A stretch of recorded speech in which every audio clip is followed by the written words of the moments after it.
You're listening to the Light Novel Podcast.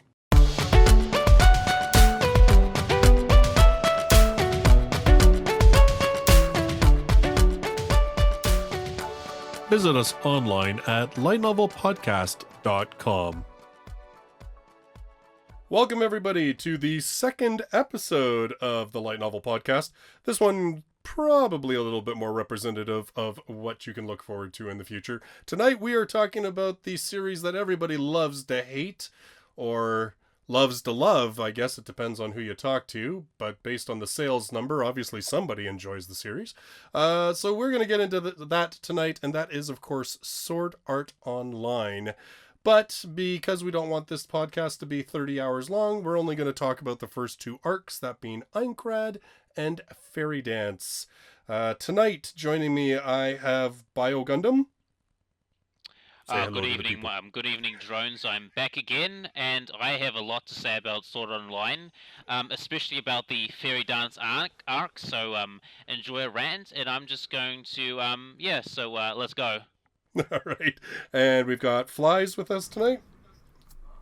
Yo, what up? I can't wait to talk about my favorite series.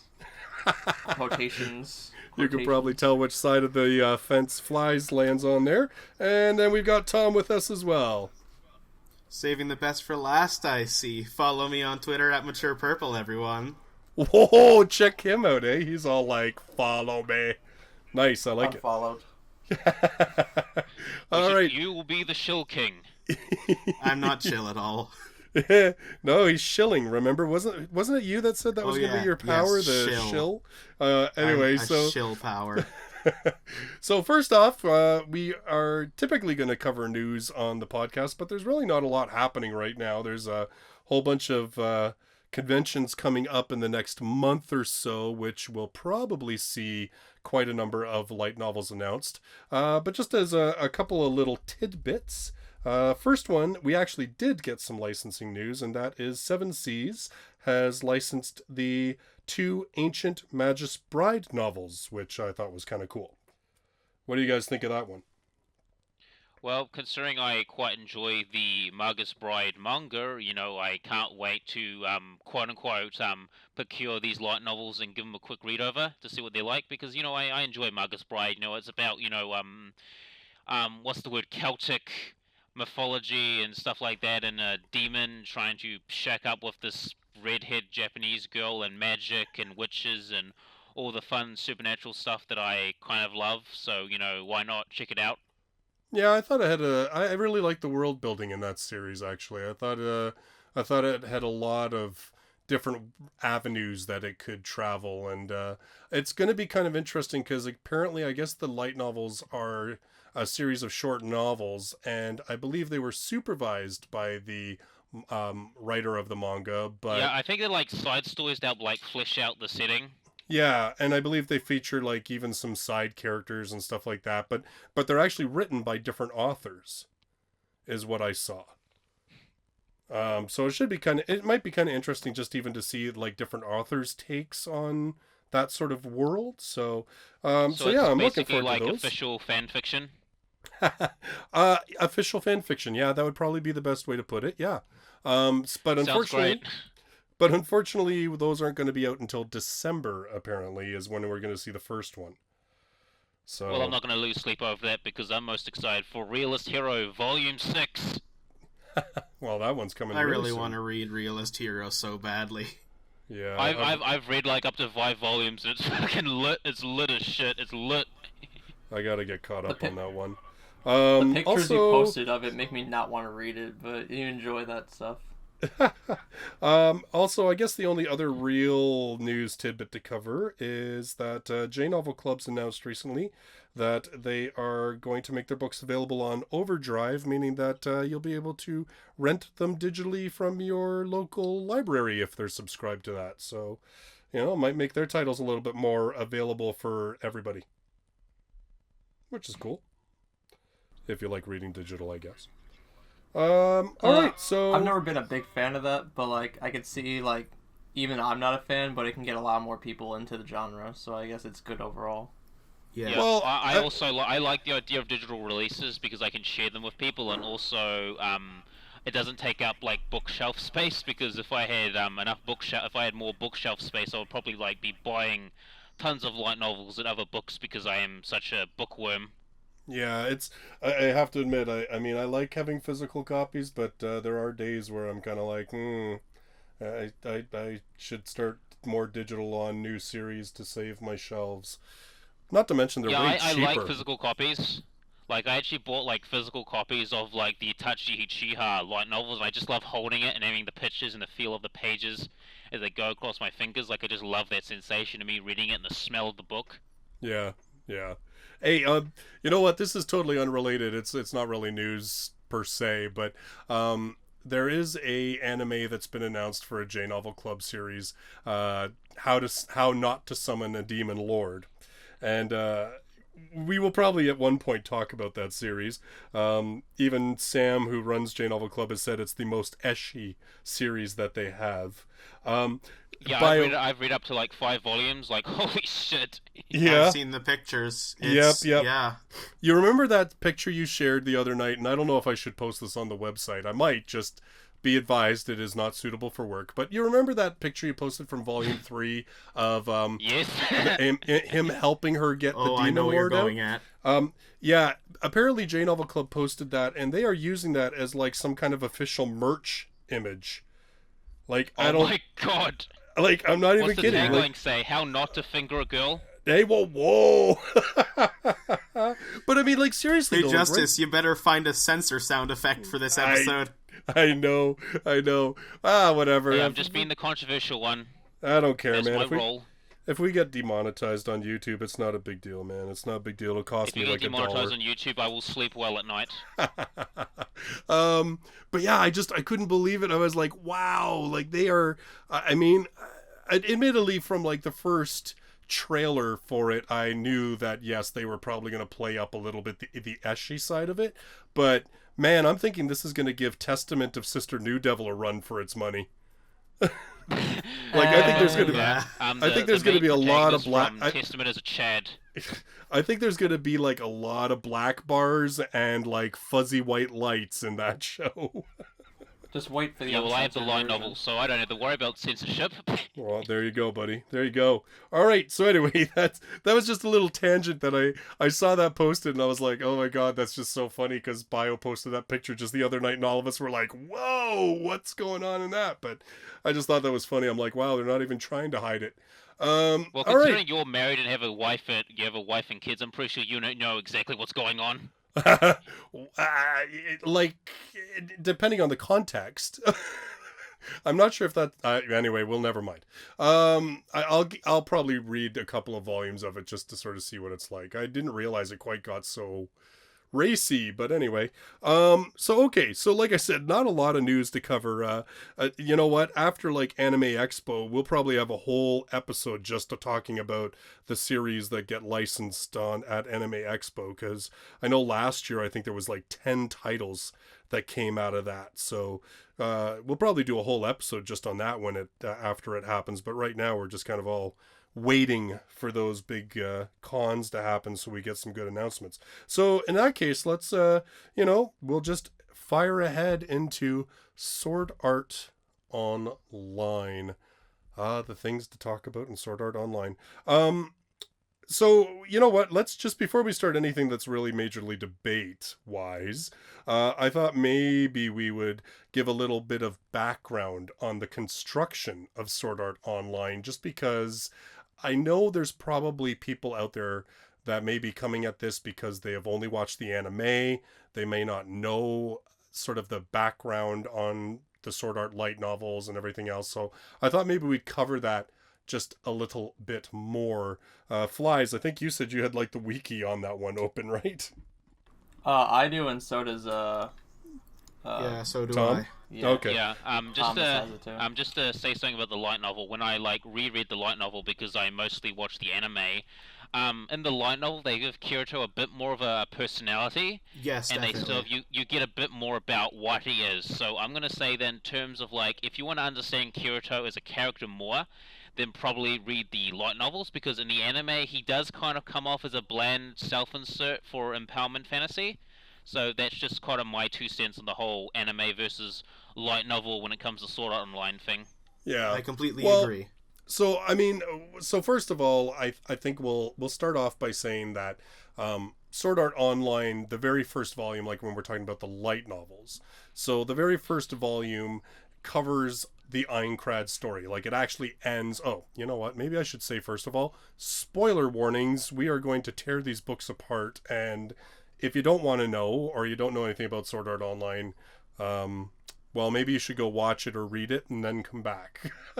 Yeah, I don't know why worry, you're watching this podcast. I'll be linking a Google Docs drive. Will have like most of the volumes for you, so don't worry. I'll link in the comment section. like I just but well, I know you probably would know that by now, but I just want to make sure it's out there, right? I'm trying to be kind and professional. So in any Spread case, the word.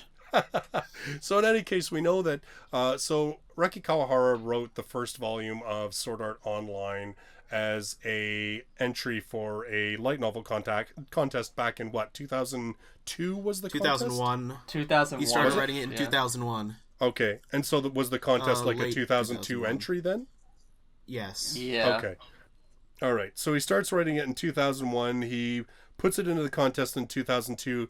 And if I recall, wasn't it disqualified because it was too long? It was disqualified because he exceeded the page limit.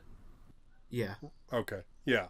So he gets disqualified and he basically continues that series on now did he do it strictly on his website or did he join Yeah, like he has his own Soyatsu website. on his it website? wasn't on a light novel website. It was his own personal website he submitted it on. Okay. So gains kind of a following there and then so continues to write it for a good long time and then it was Accel World that he actually won the contest, but that was like in 2008, I believe, that he won finally with Accel World, right? And so it was around 2009 that Sword Art actually started being published, so like 7 years after he had started writing it, right?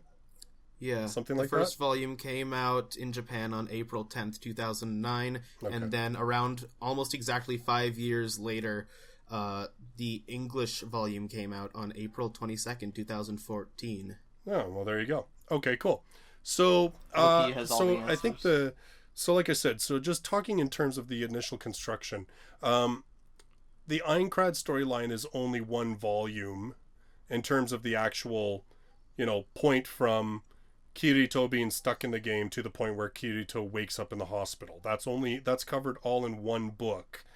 For the whole point that Reki Kawahara wrote it as a entry for a contest, so it had to have an ending, right? Mm-hmm. That's what he's kind of said about I have a theory about how he constructed it for the contest and why I'd say the pacing of the first volume is so off-putting, but we'll get into more detail later. Well, okay, but so if you're coming to this as an anime fan, the Aincrad anime was actually made up of 4 books. So there was the volume 1, which is, like I said, the Aincrad story, which it picks up just before Kirito joins the Knights of Blood, right? Like if we're going by the anime? Yes.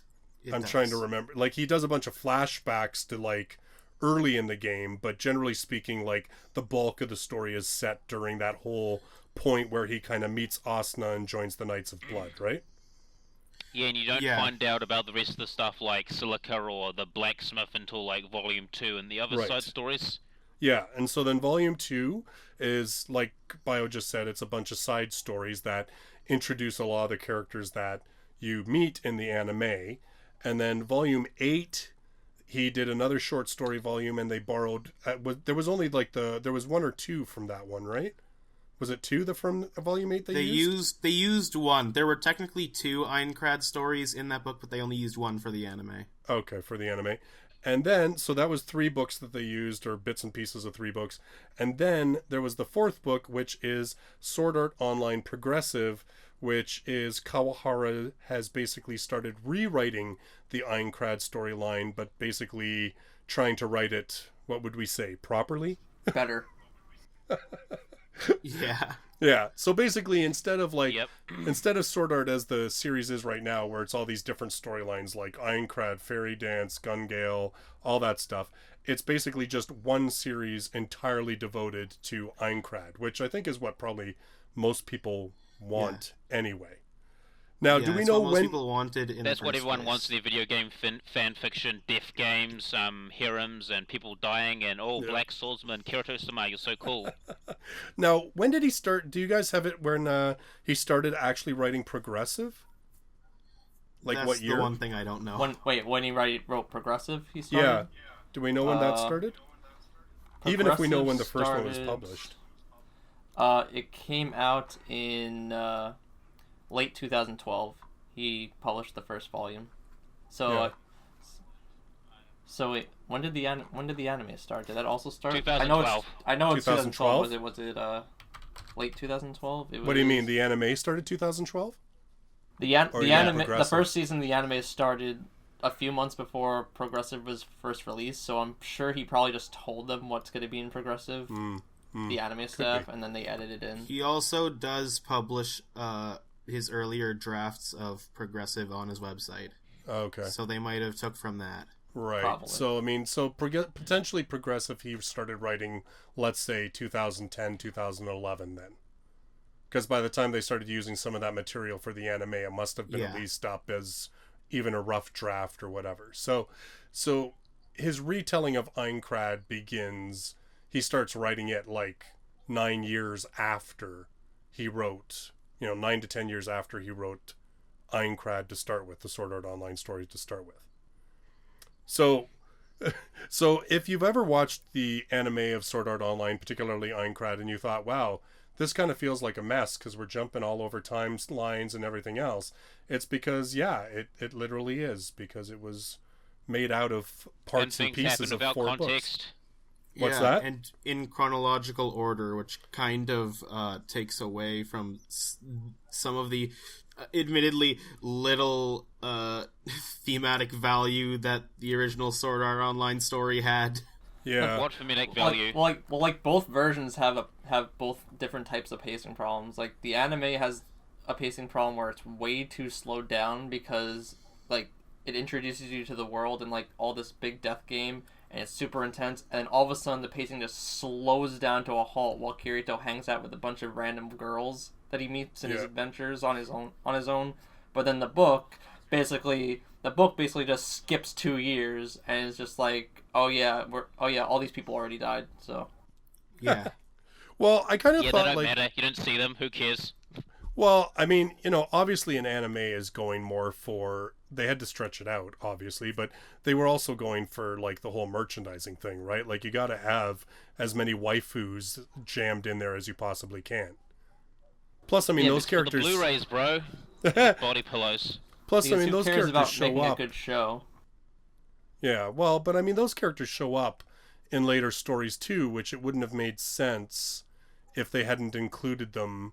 Like I get kind of what they were thinking, whether it be from a merchandising point of view or whether it be even from a story point of view.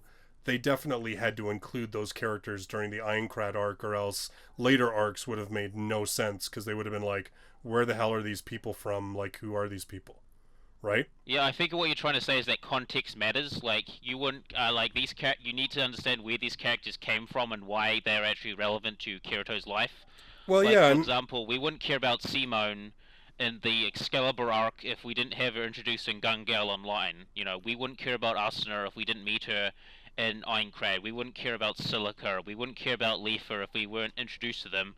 So it's more like adding context of why they are relevant in Kirito's circle. Why are they relevant? Well, yeah, exactly. And I mean, I think it would have been as much as Flyze has a point. Like it kind of made the pacing really weird on the anime. I think that at the same time, as fans, if suddenly Kirito and Asuna had this group of like 4 or 5 really close friends that were in Aincrad with them, and they never showed them during the Aincrad arc, all of the fans would have been like, I call bullshit. Like, there's no way. Like, there's no way that they were friends. The thing of the pacing is that it's like it's a short-term problem, but in the long term, it balances itself out because you're introduced to the characters and it gives you a reason to care, or it gives you context for their relationship. Yeah. Well, and again, like, I think the other pacing issue that, of course, like, I mean, let's face it, like Aincrad, the first novel, the light novel, I mean, a lot of it is really focused on the relationship building between Kirito and Asuna, because unlike the anime that used a bit of progressive, which has Kirito and Asuna meeting each other way earlier, in the Aincrad, the original book, they don't meet each other until almost 2 years in. Like, they've kind of bypassed each other here and there, but it's not like they're really friends, right? Yeah, they're more It's more like they've acquaintances. heard about each other. Like, she's the sub-commander of the Knight's Blood Oath, and he's like the dark, mysterious Black Swordsman. Yeah, like they just know each other by reputation, and they've done a couple missions together basically. But it's not like in progressive, and like I said, we're not going to get too deep into progressive, but in progressive, I mean, it has Kirito meeting Asuna within like the first month or whatever of Aincrad, and they become incredibly close. Like, he actually like saves her life and all this kind of stuff. Like, it's not a, like, definitely their relationship's completely different and starts on a completely different level in progressive than what it does in the Aincrad book. So, like, I kind of Yeah, feel like in progressive, it makes more sense why they'd have a connection with each other because they battled together, and they fought together, and of course you're going to get a bond. You're going to develop a bond with people because my brother or sister in arms. Except yeah, it developed in a more romantic way because Well, they teenagers. pretty much live together because they're going up floor by floor as a two-person party. right, Every yeah, book. yeah. Like, there's no So it's Knights a of lot Blood or more of an anything at that intimate point, right? relationship. Yeah, yeah, and I think that's, I think we pointed out because, you will hear to the listeners who maybe aren't as familiar, you will probably hear most people that read Sword Art Online constantly say that progressive is so much better than the Sword Art, just the plain old Sword Art novels. And most people, and I'll give Kawahara credit, like, he is probably one of the authors that I would say has shown huge improvement in terms of his ability to Definitely. write and pace a story over the years as opposed to where he started. Like, would you guys agree with that? Yeah, I I think it's the same thing with a pacing issue, like the pacing issue I brought up earlier. Like, on the short term, Ricky Kawahara, it hasn't changed much, but in the long term, his reputation is going to get better because he's improving, and eventually people will forget about the meme that was Sword Art Online. Like, eventually people will forget about it. Yeah, I completely agree with what you said earlier, Justice. I think I said this in the chat a couple days ago, but I feel like my general opinion on Kawahara's works is that everything that he wrote after 2004, around there, is at least okay. Everything before that, which is basically everything that's been adapted into the Sword Art Online anime so far, and only that, Yeah. is bad. I'll just leave it out there. I like it, but it's bad. For me, Sword Art Online is like my favorite train wreck series. It's just like, okay, what semblance of a good idea is Ricky Kawahara going to ruin this week? And it's just like, he's done it again. And with Sword Art Online Progressive, there was not really much of it. It's just like, okay, we've got people doing adventures, and there's a blacksmith, who's scamming people. Asuna and Kirito are like staying in a barn. We get introduced to the night guy that dies to the first boss. Spoilers. Yeah. And Whatever. we get introduced, yeah, we get introduced to the whole like beta concept. So it's actually surprisingly better. Like, if I was to rate like the first volume of Progressive, I'd probably give it like a 6 out of 10. It's light years ahead of the original Sword Online volume. Yeah. Well, I mean, I've Yeah, even definitely. yeah, and I've even argued, like, even Accel World, I think, is a way better series in terms of the writing. Oh, I love Accel Well, World for so me, like, I much. watch the anime, but for me, like, Accel World is just more honest with itself. Yes, I do Oh, agree with that. Yeah, it really doesn't try to be. It like, to me, it's almost like Sword Art Online is, we love games, but games can be dangerous, and then Accel World is, we can bond with each other. Games are amazing. Like you know what I mean? Like just that Our whole like psychological pain gives us strength. We get different colors of the rainbow that gives us powers, and Yeah. the innovate system to break the game. Well, Yeah. I mean, there's still like lots of ridiculousness in Accel World, but I just kind of feel like the characters get a lot more due. They're fleshed out a lot better, and that the story overall. Even Dusk Taker, the evil one-dimensional bad guy. Haha! I'm going to scam you. Even though main character could have just recorded of him acting evil, then upload onto this century's equivalent of YouTube. Still better than a villain that we're going to talk about this podcast. Oh, yep. Oh yes, yeah, and I have to go. I'm going to go way in depth with that dude because I'm going to rip him a new asshole. This isn't the Reki Kawahara podcast. This is the Sword Art Online admittedly, podcast. I like Fairy right. Dance. It's a guilty pleasure, and everybody's going to kill me. But let's stick to I don't Aincrad really like that villain. He's eh.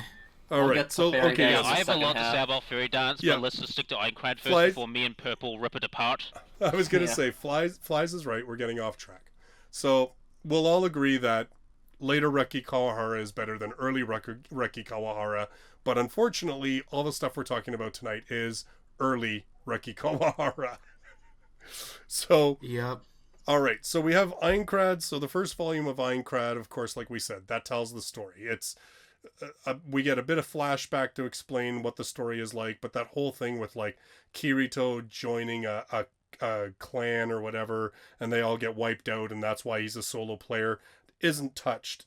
It's touched a little bit as a flashback in the first book, but it's not anywhere near as much information as what you get in the anime. And of course, the anime tells it chronologically. The thing about like the Black Cats is, I like the idea of Kirito joining a party and them sort of dying, but what I don't like about the fact is how like the leader gets angry at him because he hit his level. Like, it's like, oh, you're a beater, you let them die. And it's like, Okay. It wasn't even his fault, man. They charged into a room, and he voted against it. It's not his fault. You know? I have a differing opinion, whereas I see Kirito completely at fault for their fate dying in that dungeon, because for like what I don't get is like the whole beater thing.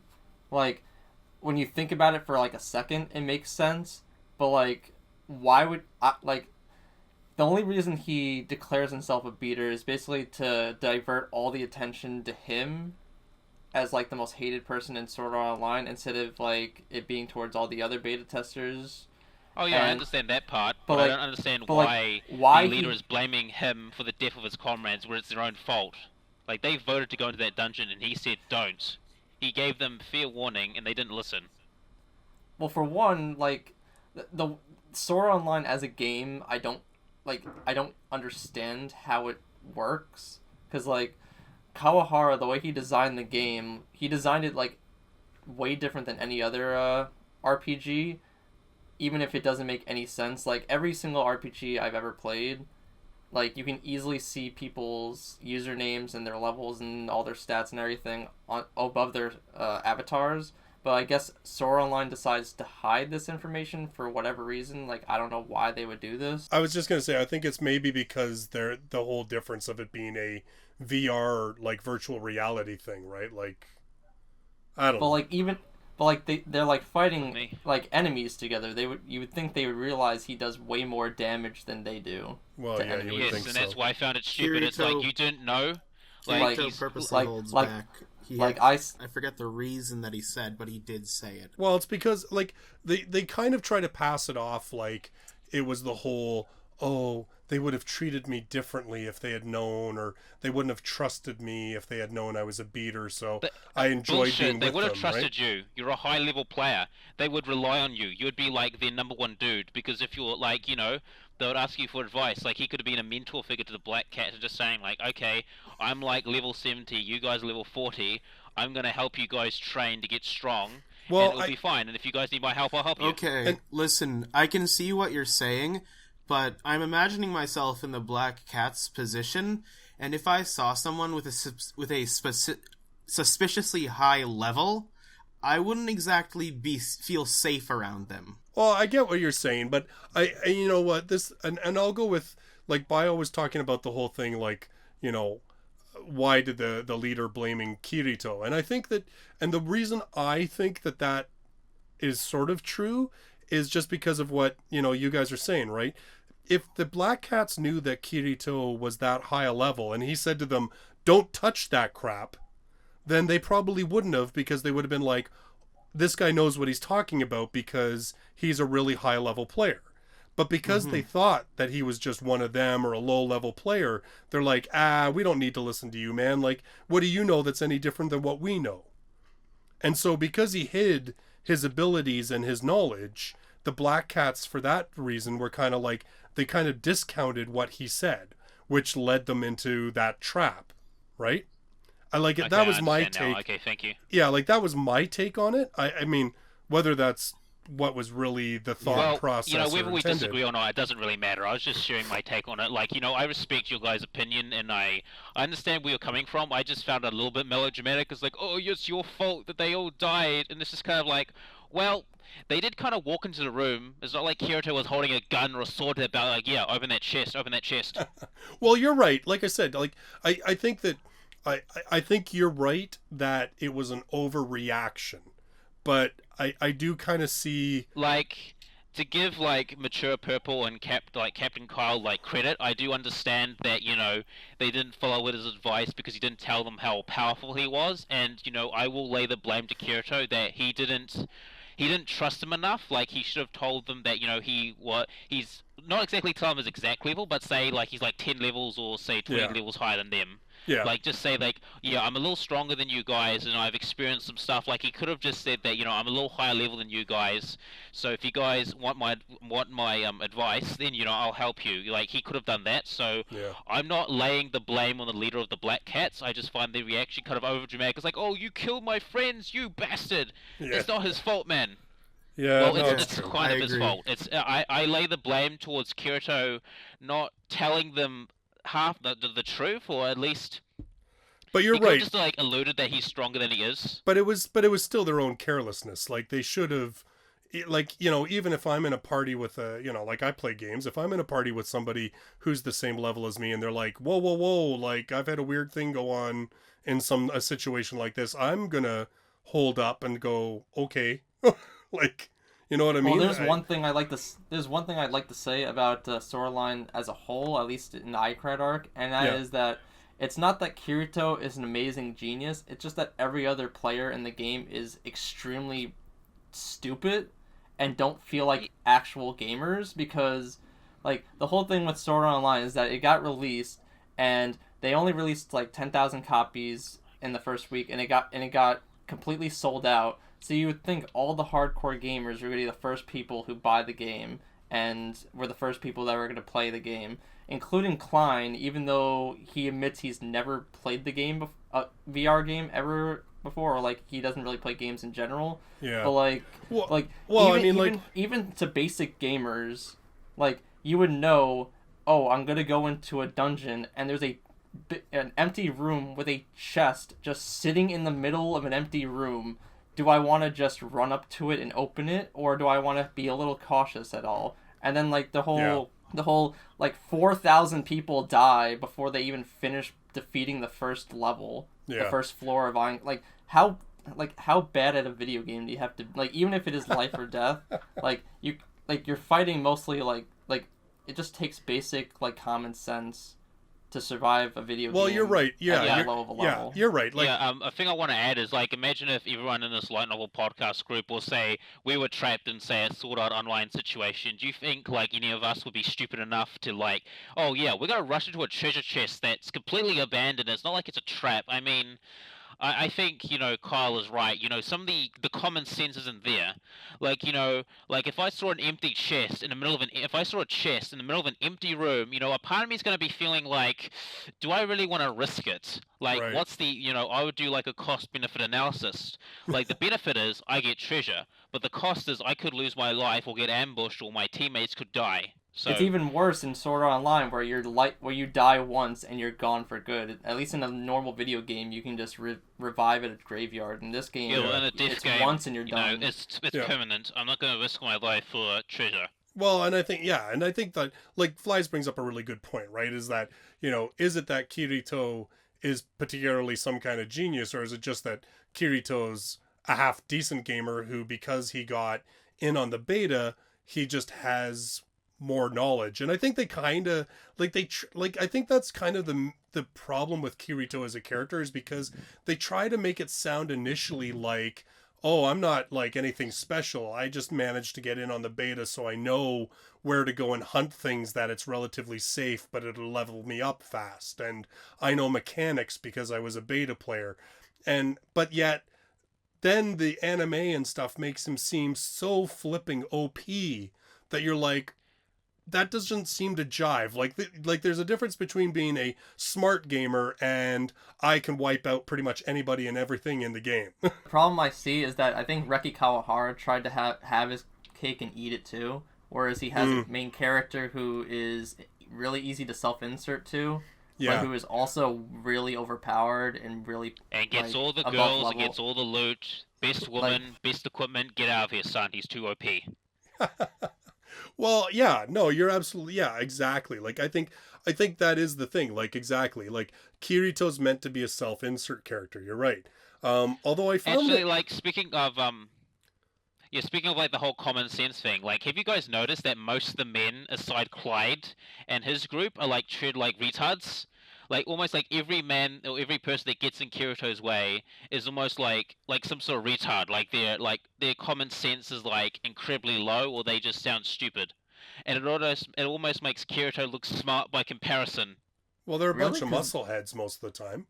The only other male characters that I know that are kind of relevant in Aincrad's arc are the main antagonists, whereas you have like the Kayaba, who's the final boss, and then you have that extremely over-the-top villain character, which we'll talk about later, because I've got a lot to say about him. Who almost kills Kirito. Who, like, I'll give you this: in the web novel version, I liked that part of the Aincrad arc a lot better than the printed version, because the printed version pisses me off. But unless you want to dive into that later, but like, no, like let's talk about that, because because I mean we can flog Aincrad until it's bloodied, but you know, let's talk about, because I think we're being a dead horse already. Yeah, well, exactly. So let's move ahead. So I think what Bio is kind of saying is that, like, you know, when you take a look at the, like, that idiot who was guarding Asuna looked like a total moron, right? The guys, yeah, that's what I was talking about. Yeah, the guys who were like that clan or the party that was kind of running the town of origin or whatever, like how they were, you know, shaking down kids and stuff, were a bunch of muscleheads. The guy who died with the first boss, because again, like, you're an idiot, you know, like Bio makes a good point. I mean, a lot of the, like, other than basically any guy who isn't a good friend of Kirito, so basically Klein and Agil, like pretty much anybody else who's a part of a party outside of that are morons, or are too cocky or overconfident and make stupid mistakes, or they're the bad guy. Yeah, and I don't really like that, because, you know, by rule of averages, you're going to have someone that's at least smart, or as smart as Kirito. Like, this isn't a game, it's a fucking death game. Like, if I was in Aincrad, I wouldn't be cocky or running my mouth, because I could die. You know, I need to treat this like reality. You know, a single mistake and I could be dead. My brain would be fried, and my family would be chucking my body into a coffin. You know. Well, and yeah, exactly. And I think that's and I think that's the point that we've kind of flogged in terms of, you know, the black cats, right? Why would you go running into a room? Like, what's the point? Like, is it really worth risking your life? Yeah, I mean, you have family and friends that are waiting for you. You know, don't you want to live for them? Like, yeah, video games are fun, but they're not fun when you could fucking die. Yeah, like, true. Imagine how many times you've played, like, Fallout and Skyrim. Like, imagine that, like, if you died for real while playing Fallout or Skyrim. It wouldn't be fun. Well, I probably would have given up, I gotta be honest.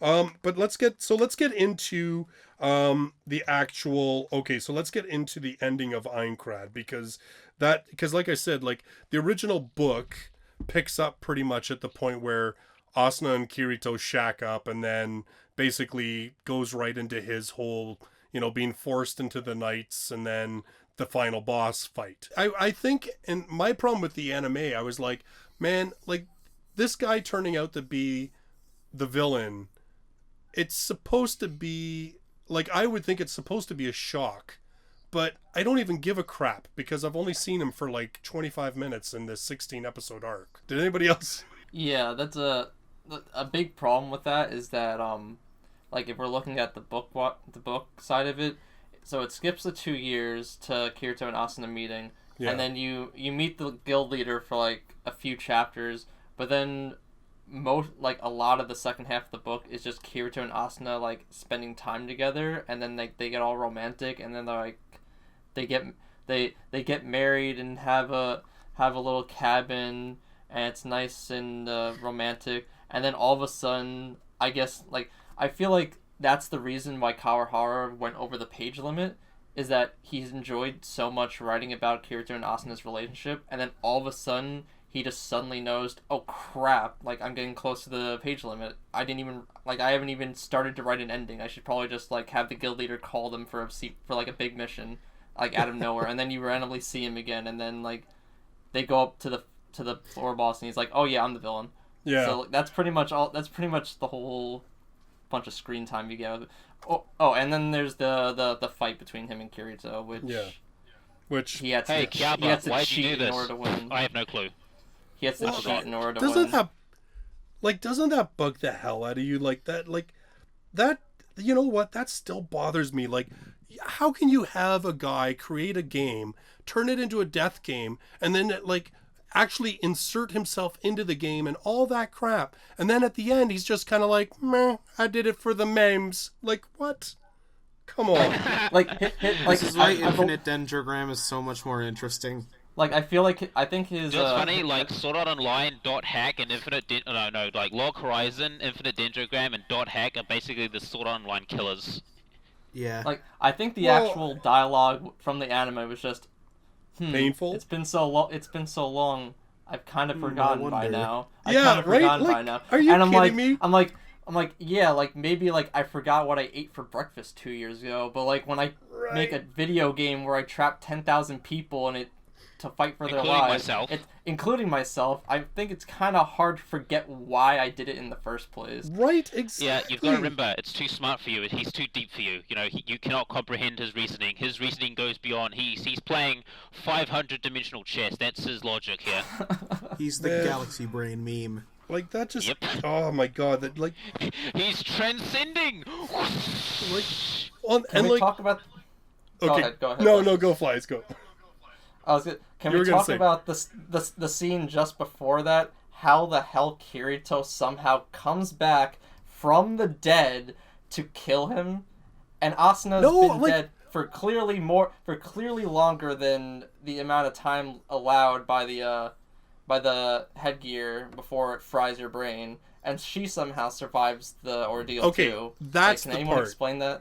Yeah, like, that's the part. I was gonna say, like, the whole Kirito thing, surviving, and like, oh, I just survived with like a little sliver of health. I mean, that's just cheesy writing to me. But the whole thing of, like, Asuna dies before him, and then magically she's still alive. Like, that just... Can I talk about that scene quickly? I have like in the anime, when Asuna dies, he's like barely clutching his sword. And it looks like he's given up the will to fight, which would have been great. But, you know, she came back to life because, you know, body pillows, and we need more drama for Fairy Dance. No, but, like, I came up with, like, an easy solution where Kawahara could have easily written in a way to like end the series, or at least end the arc. Where, like, the whole thing with the reviving people was brought up in the final chapter in Volume 2 when Kirito's with the Black Cats and Sachi, and it's at the end of the story where he goes to the holiday event and he defeats the boss and gets the item that allows him to revive dead players within 10 seconds of them dying, and then he's like, oh, well, Sachi's already dead, so Klein, here you go, you keep it. But, like, Klein's at the final boss with Kirito, So I think what he could have easily done I honestly was think Klein should have Holy kept shit, I the never thought about that. Klein should have kept the item, I and then think he did Kirito use it. watches Asuna die. We're like, That's just a I don't know theory, how she though. gets out of paralysis anyway. Like, she just wills herself out of paralysis, I guess. But like, she Everyone knows dies. that human willpower is much stronger than computer programming and data. We all know this. Obviously. Yeah. So like instead of like he could have watched Asuna die, he just watched his wife get slaughtered in front of him, and Klein could have been like, "Yo, dude, I have that item from however long from years ago. Here, revive her." Or like he could have like been in a rage and obliterated Heathcliff since he didn't have his wall hacks on. But instead, he just just sits there and like mopes and just lets himself get stabbed. And then like it's been like a full minute, and he somehow is a ghost, and then just stabs him in the chest and kills him. The way I interpret that scene, I honestly interpret that scene as happening really fast. You think Happening- that like sorry, it was what? like in slow motion, pretty much? Yeah, I honestly think the sequence of events that happened right after Asuna died happened pretty fast, but was like portrayed in the writing as like slightly longer for the emotional impact. I feel like it. Yeah, I I feel would like understand it's It's like but it's anime like how format- in movies the countdown is never like on time. Well, yeah, Or, yeah. like Yeah, or, like, 5 you know minutes how, is like, actually like half an hour, yeah. or like how in Dragon like, Ball Z, in Namek anime blowing up. in an anime where Yeah. like I know, there's a fight you- scene 5 happening. minutes, 20 It's- episodes later. Yeah, Like- I definitely there's definitely some melodrama there. There's definitely things he does to draw it out. But I almost think like Flyze, I think you've got a good point there. Like, I almost wonder if that whole him giving Klein that item and Klein being there, I almost wonder if that's him dropping an Easter Yeah. egg in that second volume. Listen, Because I said he's- this earlier, but I my theory is that Klein used it on Kirito. on Kirito. Well, if he did, it's nowhere ever explained that he does that. So like I feel that's just a huge theory that's never provable. Yeah, Yeah, and who's to say he didn't use that flower on he didn't use that item on someone else? I feel maybe like one that. of his I feel teammates like nearly that died. stupid. I feel like that stupid item is just sitting in his inventory at the bottom of the screen, and he just forgot about it. No, see, I was gonna say like what I could see is Kirito being so focused on killing Heathcliff, on killing Kayaba, that while he's doing that, Klein revives Asuna, and that's how she survives. And that's why he's including it in Volume 2, because he knows he can't go back and rewrite Volume 1, but if he gets called to the mat on it, he can go, oh, in Volume 2, like, Klein has that revive item. He used it on Asuna while Kirito was busy, like, killing Kayaba. So, you know, it's an out. Listen, but that's not provable either, and I also had the same idea with my quote theory, but that's unprovable as well. Well, I feel nothing's like proven. following It's Sword only Art a Online- theory, a light novel theory. Yeah. I feel like Yep. with Sword Art Online, like Kawahara writes a volume, and then like something in it by the end is complete bullshit. So what he does is in a later volume, he writes an He writes explanation for something, why yeah. something earlier in an earlier book makes sense. Yep. Like I feel like someone called him out on like how it does make sense in volume 1, and then he wrote in the origin story of how the hell she would survive in volume 2 to be like, oh yeah, well this is how it happened. Like I mean the book didn't tell you that, but like this is how it happened. Yeah. This is why Red-Nosed Reindeer should have been in Volume 1, because that's the story where he gives Klein the thing, and also Yeah. explains Kirito's tragic backstory. Well, but I mean but again, right? Like that's the whole point, is that, you know, you have that's why like I just kind of am like, you know, he would have been so much better off just to scrap it after the first book and just restart the way that he's done with Progressive. You know what I mean? Like instead it's like he became so beholden to that first book that it just screwed everything up. You know what I mean? Like, Yeah. because now he's like, okay, well, so I'm writing this as some rookie writer. I don't really have a professional editor or anybody else, and I'm just going to write this thing and post it on my website, and oh crap, people are calling me out because of this, that, and the next thing. All right, well, I can write a short story, and, you know, I'm not going to out and out say that this is how she survived, but, you know, I'll leave it up to people to kind of connect the dots. Or, oh, you know, like, I'll write this to explain this, or I'll write this to explain that. And who's going to call him out on it, It's really? almost like he's fucking backtracking. Well, it's all on his own website, right? Like, I mean, you can write any shit you want on your own website. You know what I mean? Like, who's going to call you out? Like, it's not like you're a professional. People are like, oh, I kind of like your ideas, but there's crap in it. The way I like to look at it in more of a positive light is that I feel like he just wrote it literally just for fun, and he really wasn't expecting it to blow up so much, so he kind of just felt like he had to continue it. Yeah, it's like he got pressured. It's like you start a YouTube channel and then all of a sudden, like within a week, you've got like 100k subs, and you're like, oh shit, I got to step on my game. Well, I mean, but again, like, I mean, if we go by actual publication, nobody cared about Sword Art Online in terms of publication until Accel World, right?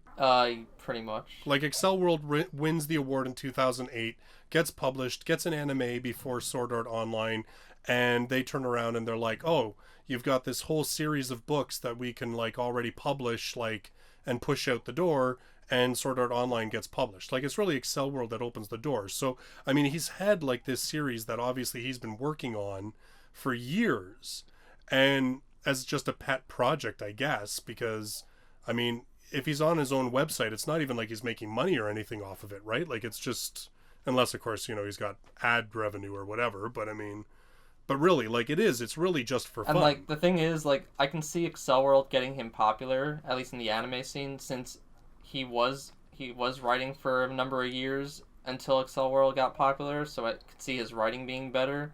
But then, like, in the printed version of Sword Art Online, like, it's not, like, obviously the light novel version and the web novel version are not going to be 100% the same, because the light novel version is going to be a more condensed, structured version. But, like, there's changes in the light novel version that I don't understand why they decide to do it.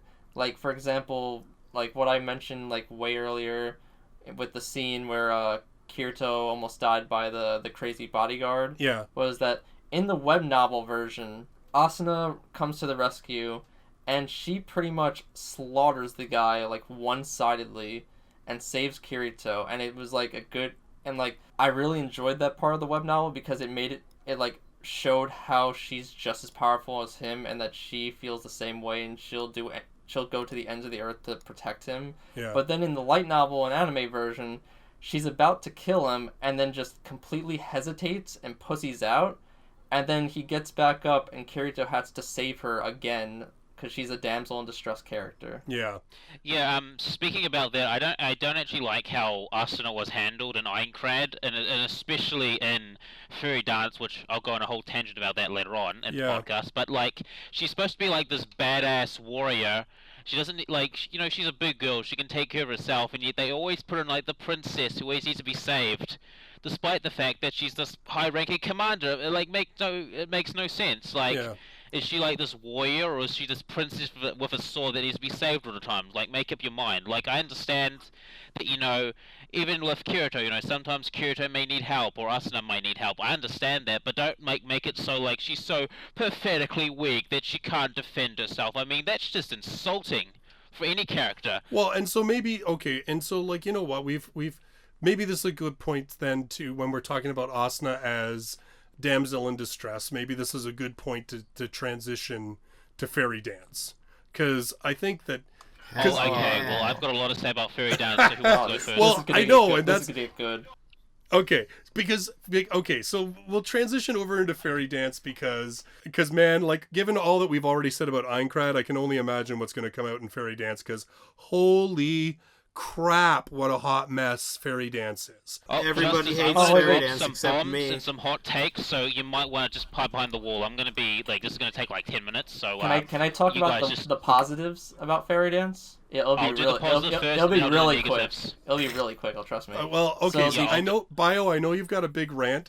Can we try and break it up a little bit so it's not like... Okay, all right. I'll try and keep it under a couple of minutes. I'll be as concise as possible. We wanted this to be kind of a discussion too.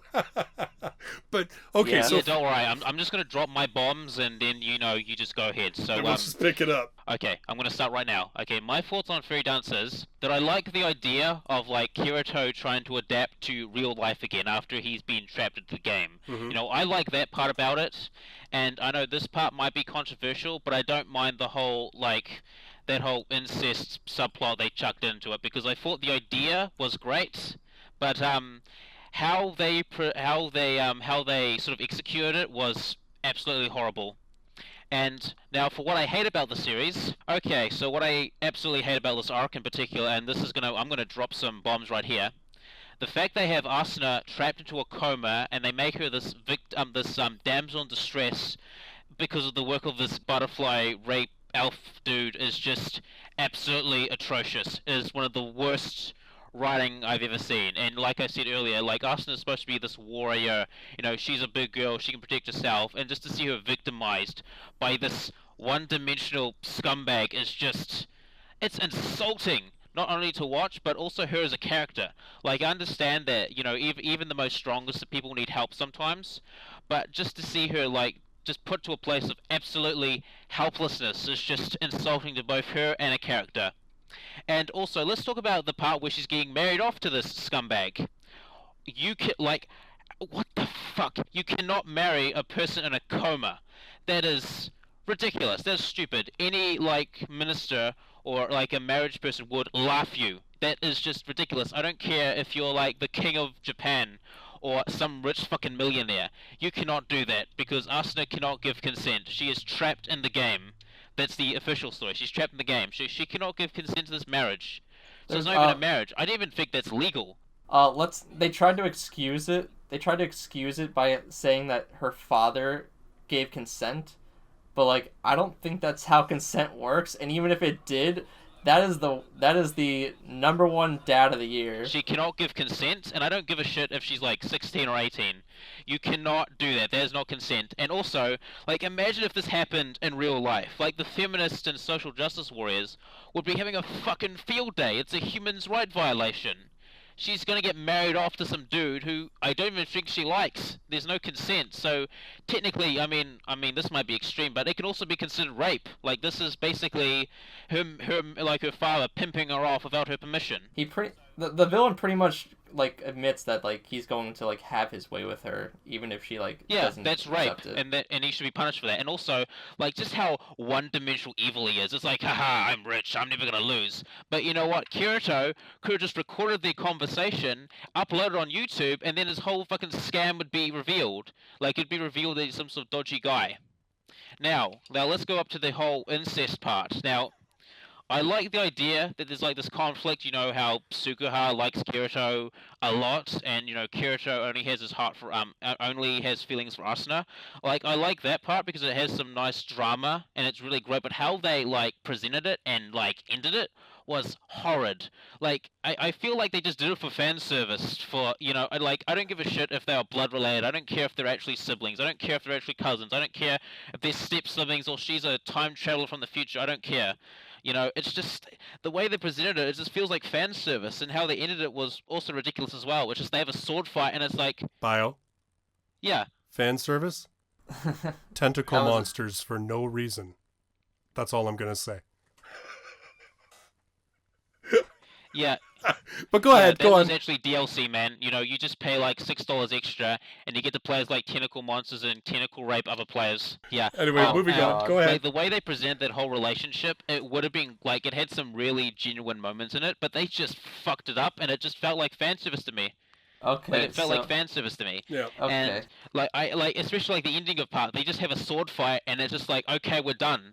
I would have preferred it if Kirito said listen, I'm honored that you feel this way about me, and I'm glad that we get along very well, and I enjoy your company, but I don't see you that way, and Austin is my girlfriend, my wife, and that's how it's gonna be. And then she could have been okay, even though I love you this way, I understand it's never going to be that way. I'll wait for you, or I'll be by your side supporting you if you need my help. That would have been better than the sword fight. Okay, I'm done. I'm going to give up. The thing with the relationship between Kirito and his sister cousin, I don't remember. I'm just going to call it sister cousin. It doesn't matter. is that it shouldn't have gone far enough to become a romance. It should have just been Yes. her supporting him because she loves him as family, and she knows that he's in like it's pretty clear even when Kirito in the when they have the scenes when they're in their house in real life that like he's obviously not feeling well and he's like distracted by things, and he openly Yeah, and I admits like that that part about it because she's like supporting him. She's being, I guess a good little sister supporting him. And I don't care they tried to front that whole like romance thing on their relationship because that could have made some great drama, but they didn't. It's just like, oh, by the way, I love my brother, and we had a sword fight. GG, we're done. It's just like, ugh. one of the biggest plot holes I have a problem with in the books and in the anime version is that actually it's even more obvious in the anime version because the whole concept is that Silica joins Fairy Dance and plays the game, and then she runs into Kirito in game where he randomly of course spawns like right next to her, and she basically doesn't know who he is, so she thinks he's some random cool dude that's just helping her out. But like he looks exactly like Kirito, sounds exactly like Kirito. His username is an obvious abbreviation of his first and last name mixed together, and how you don't recognize how he's like so similar to your own brother, and then they reveal it as like a big twist, like, oh my god, she finally found out that it's him, and like she's like so shocked, she's so shocked she logs out of the game. No. Like, Yeah, I'm finished my rant, so mature purple lay it on me.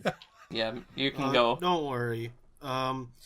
I actually do agree with some of the stuff that you said. What we were just talking about, that subplot, I absolutely hated that shit. I will say that I feel the exact opposite that all of you guys feel when it comes to Asuna versus Lifa. I feel from the very second I first saw Asuna, I couldn't take her as a character. Just in general, she always felt artificial, like, product. Not even like an archetype, more like just some kind of fucking sex toy or something. What? I never really take saw her her like seriously at all. What you say when I see where I you're never coming really from. saw her that. I just saw her as the classic tsundere. she is she's a classic tsundere, but I just couldn't see it like that. And all the stuff that she does in Aincrad never really impressed me. So when we got to Fairy Dance, I didn't feel anything that she was put as a damsel in distress, so that didn't really have a negative effect on me. And what was left was this story about a game that's more interesting than Sword Art Online, not in Progressive. The Progressive version of Sword Art Online is more interesting. Read Progressive. Yeah, read Progressive. I really love the world of Fairy Dance. I love how it's structured. And I actually, because I kind of like Lifa and have like a preference for Lifa, I did end up enjoying like the ending of their arc, but I didn't like the beginning of their relationship all that much because of that stupid ass, oh, he's Kirito.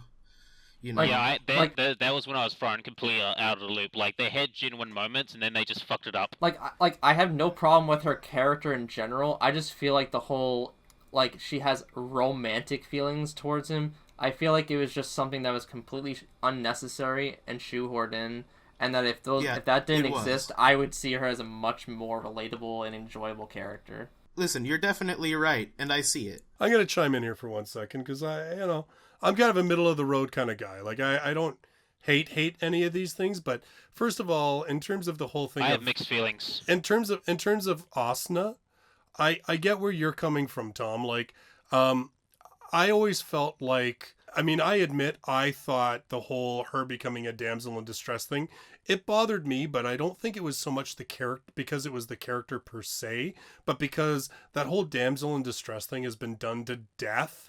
And I was kind of like, man, I am just so tired of this. Like, it was kind of like, to me, it was like, in the first volume of Aincrad, we have, Asuna is, I disagree. I would not go so far as to call her a sex toy, but definitely, like, Sword Art Online Aincrad definitely has that wish fulfillment element, right? You're the wimpy gamer guy, and you get to be the badass you get hero, the shared waifu. right? And you get to have, even though you are a guy that, you know, in our stereotypical world would probably not end up with the super hot, rich, and intelligent girl who's super capable and everything else. In Sword Art Online, that can totally happen. And I think that, and like I said, I wouldn't go so far to call her like, you know, sex toy, but definitely she was an element of that whole wish fulfillment. She is definitely a character who is created to be a very she is created to be a waifu, right? Like that is her function. That's the entire reason why I can't. That's one of the entire reasons why I can't really see her as like a full-on character yet. And that's for the audience. Actually, for the audience, I haven't read Mother's Rosario yet, which has her as like the main character. So I'm hoping that I like her in that. So like you said you haven't really read Progressive either, right? Yeah. That's correct. Yeah. Well, she's way different than Progressive. Basically, yeah, they basically get into her backstory and how she got into the game in the first place, like at the very beginning. So it gives her character at least a little more depth into why she is the way she is in the main series. I think that'll fix my main problems with her. Yeah. When I first saw her, I always had like in my head, like she always clicked as like gamer waifu, and that's it. Yeah. Like she's like every gamer in like 2013, which is when I first watched Sword Art Online, had Asuna as like their waifu, their profile pic, everything. Oh yeah. It was like just fucking a symbol of like horny gamers. And so when I see that, but I get what you're saying. I'll admit that I was too harsh with my wording, but I was just so frustrated, and I've never been able to properly articulate what I feel about Asuna. In fact, I've never even said what I actually feel about Asuna until like a few months ago. So, well, I mean, it's just hard for me to talk about. But I mean, like, you know what though? But I think you're right. Like I said, I mean, I totally see what you're saying, and I agree. Like that, you know, Asuna is a character, particularly in the first books, that is created as the waifu. She is created as being that perfect girl for Kirito to end up with. I mean, honestly, I prefer Shinon. I mean, we're not talking about Gun Gale Online tonight, but I mean, if we're going to talk about waifus and friggin' Sword Art Online, I'm with the girl with the big gun all the way. But I have some things to talk about when we get to that podcast, but that's another podcast. Plus, I mean, you know, a whole episode of staring at her butt. Come on, Justus. Justice, the thing about like the whole like him marrying like Kirito getting with this rich chick. The funny thing is that most women in general, like they usually marry up, like in economic status. So I'm not saying all, but mostly women marry up in economic status, while men marry down. Well, I feel like that's at least I think that's actually a positive you're giving to Asuna because she likes Kirito despite that. Like, yeah. That's not positive. I don't know. That's just like an interesting fact. Like, women in general usually marry up, and men marry down. Well, I mean, but I think that's getting into a whole power. That's probably getting into a much more of like that's getting into a whole other aspect and getting into like politics. That's just the thing I wanted to bring up because it is kind of like empowerment fantasy. It's like, oh, this rich girl picked me. Yeah. This dork, skinny ass dork. And you're right. That's what I'm saying exactly. Like that is like Asuna in every element is wish fulfillment, right? She's beautiful. She can cook. She's super rich. She's really intelligent. She can kick ass. Like, I mean, if you're a gamer guy, man, like this is your waifu, right? Like, I mean, this is the girl that if you met this girl online, you would be like, oh my God, this, you know, she can make me awesome sandwiches. She can kick ass when we want to play a game. And she's super smart and she's super rich. And yeah, I've won the lottery, right? And so that's where I'm saying, like, I totally get where Tom's coming from. And I think that in terms of characters, like, you're right. Lifa, Suga, I think that in a way she feels like more of a real character, but because she's never meant to function as Kirito's waifu. Like she's just meant like Leafa to me is that character that is introduced to satisfy an aspect of the audience. You know, she's got Yes. she's got Wink, the wink, hot nudge, nudge. She's got the figure. she's got the figure, but She's extra thick. but I mean she's also got The best girl in How I Met Your Mother online. yeah. But I mean but you know like she's got a different body type, she's got a very different personality, right? Like I mean Asuna is the sort of quiet and serious and at times tsundere type character. Leaf is much more like the outgoing, the girl next door, that really happy, bubbly girl. Asuna's the girl you put on a pedestal. Leaf is the girl that you hang out with. Like if like to me, when I'm thinking about like Leafa, like to me reminds you of some of the girls I actually hang out with. Like not the girls that you would say have sex with or have a relationship with, but more like the girls that you would hang out as like one of the bros. well, I mean, it depends on your preference obviously in terms of women, but I think like, obviously Yeah, of course. like Sword Art Online, let's face it, Sword Art Online, every girl in Sword Art Online is trying to appeal to a different demographic, right?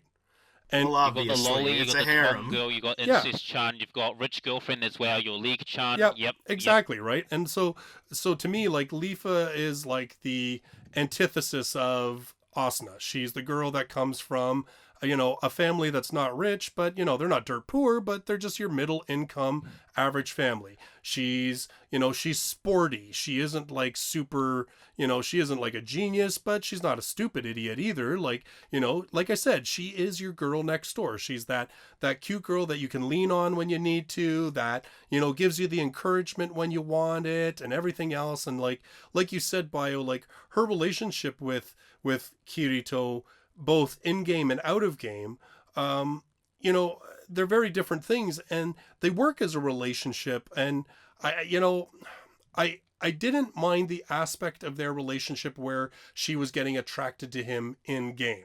I didn't mind that either. Like that would have made great drama, like I said before, but they fucked it up. Well, I mean, definitely, like, I didn't think I kind of got where they were going with the whole thing with her being in love with Kirito in the real world. And to me, because that was kind of like, because he had been in a coma for 2 years, she had created this idealized version of him, based on their relationship before and everything else.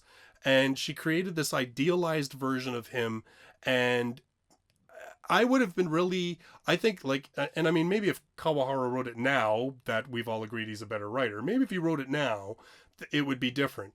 But I think their relationship would have played out a lot better if it had been more of her coming to terms of, I've had this idealized version, but here's this real person in front of me.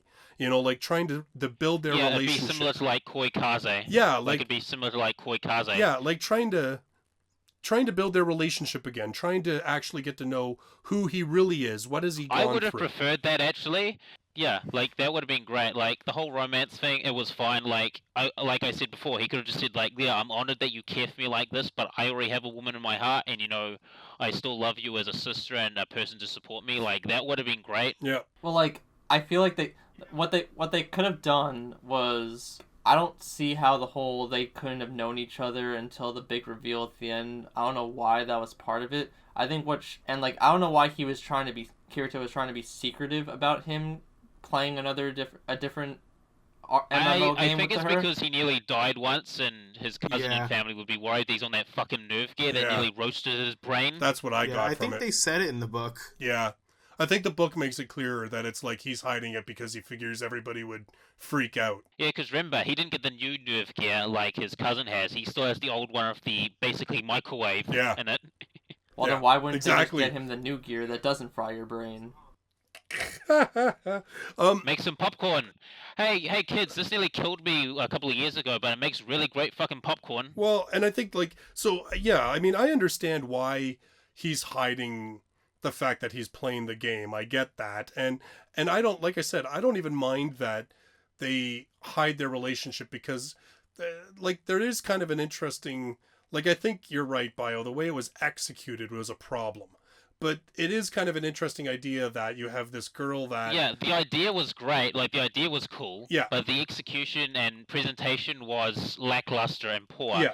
And speaking of, like, the whole relationship dynamic thing, like, I like the idea of, like, they're different in, like, the online and different in the real life, because that's kind of like what we're here right now. I mean, you know, I have my online persona, which is BioGundam, and in real life I have my insert full name here relationship with other people. So I have a different dichotomy. Well, I think that's true of all of us. Like, I think, you know, to an extent, all of us, you know, have a personality online that may not be exactly who we are away from it, right? Like, you know, I'll give you guys a hint. This is only like a part of my personality. Like, in real life, you'll probably see what I'm actually like in real life. But, you know, this is just like BioGundam to me is a persona, a part of me, you know? Yeah.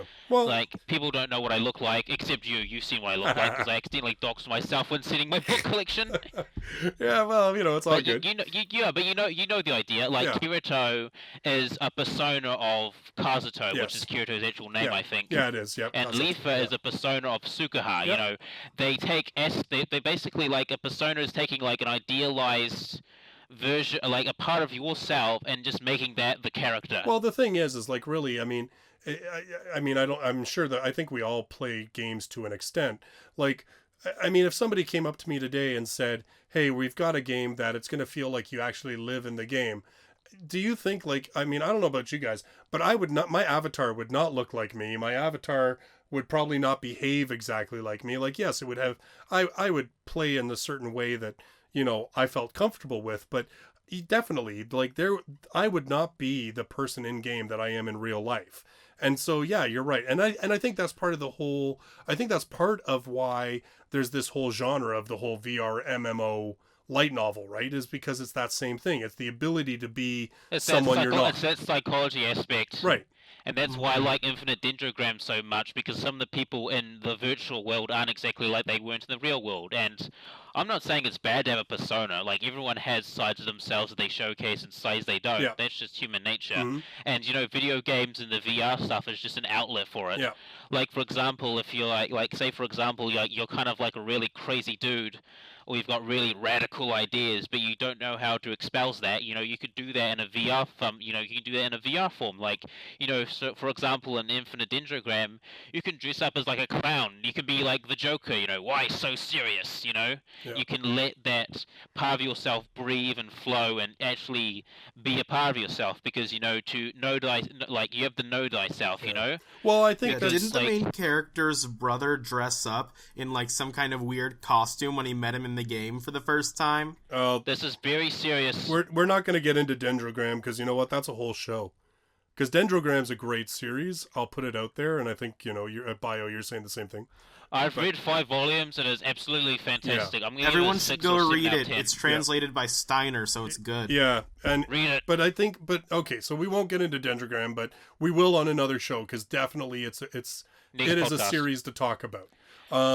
So Yeah, well, that's the should kind of we, thing I was talking about with personas. so- you know, so, yeah. I'm gonna stop now. but so let's Should we talk get If you about. on like to the, SAO, you will love Infinite Dendrogram. That's all I'm saying. I'm leaving it at that. Should we start on talking about like different plot points in the arc, since we spent a lot of time talking about the characters? Yeah. So okay. So I mean, first of all, so like of course we've talked about the characters in depth. So yeah, you're right, Flyze. So I mean, let's get into the actual components of this arc. So I'm assuming you want to say something, Flyze. The one thing that I say that the Fairy Dance arc at least improves upon as Yeah. compared to the Aincrad arc is at least the pacing overall feels better. Yes. Because instead of Aincrad, where like the first book is just like a huge 2-year time skip, and then you have the second book, which is just a bunch of short stories within those 2 years, so the pacing is like all over the place.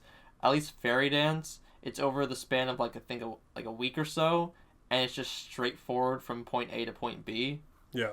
So I will say that the pacing overall, at least, is better Yeah. than Fairy Dance. Well, yeah, you're right, and that you're right. That's probably because Fairy Dance was written as a single arc, right? Like it's two Yeah. novels. I mean, again, we'll get back to the structure of the light novels. It's volumes 3 and 4 of the light novel series. And yeah, you're right. Pacing wise, it is a lot. It has a lot more of a steady pace than what we see in Aincrad, and yeah, because it's not butchered from like, 4 different books. And like the pacing would have been like perfect if it wasn't for the fact that I brought this up like in voice chat like a few weeks ago when we had a few people talking about it. Yeah, and I remember this. Yeah, you remember, right? And the thing is, the pacing would have been perfect if there wasn't just a huge detour right in the middle of the arc, where like I assume like the publishers are like, I'm sure this was in the original web novel, but like I personally don't think it was really needed, or like it should have been written with a better explanation.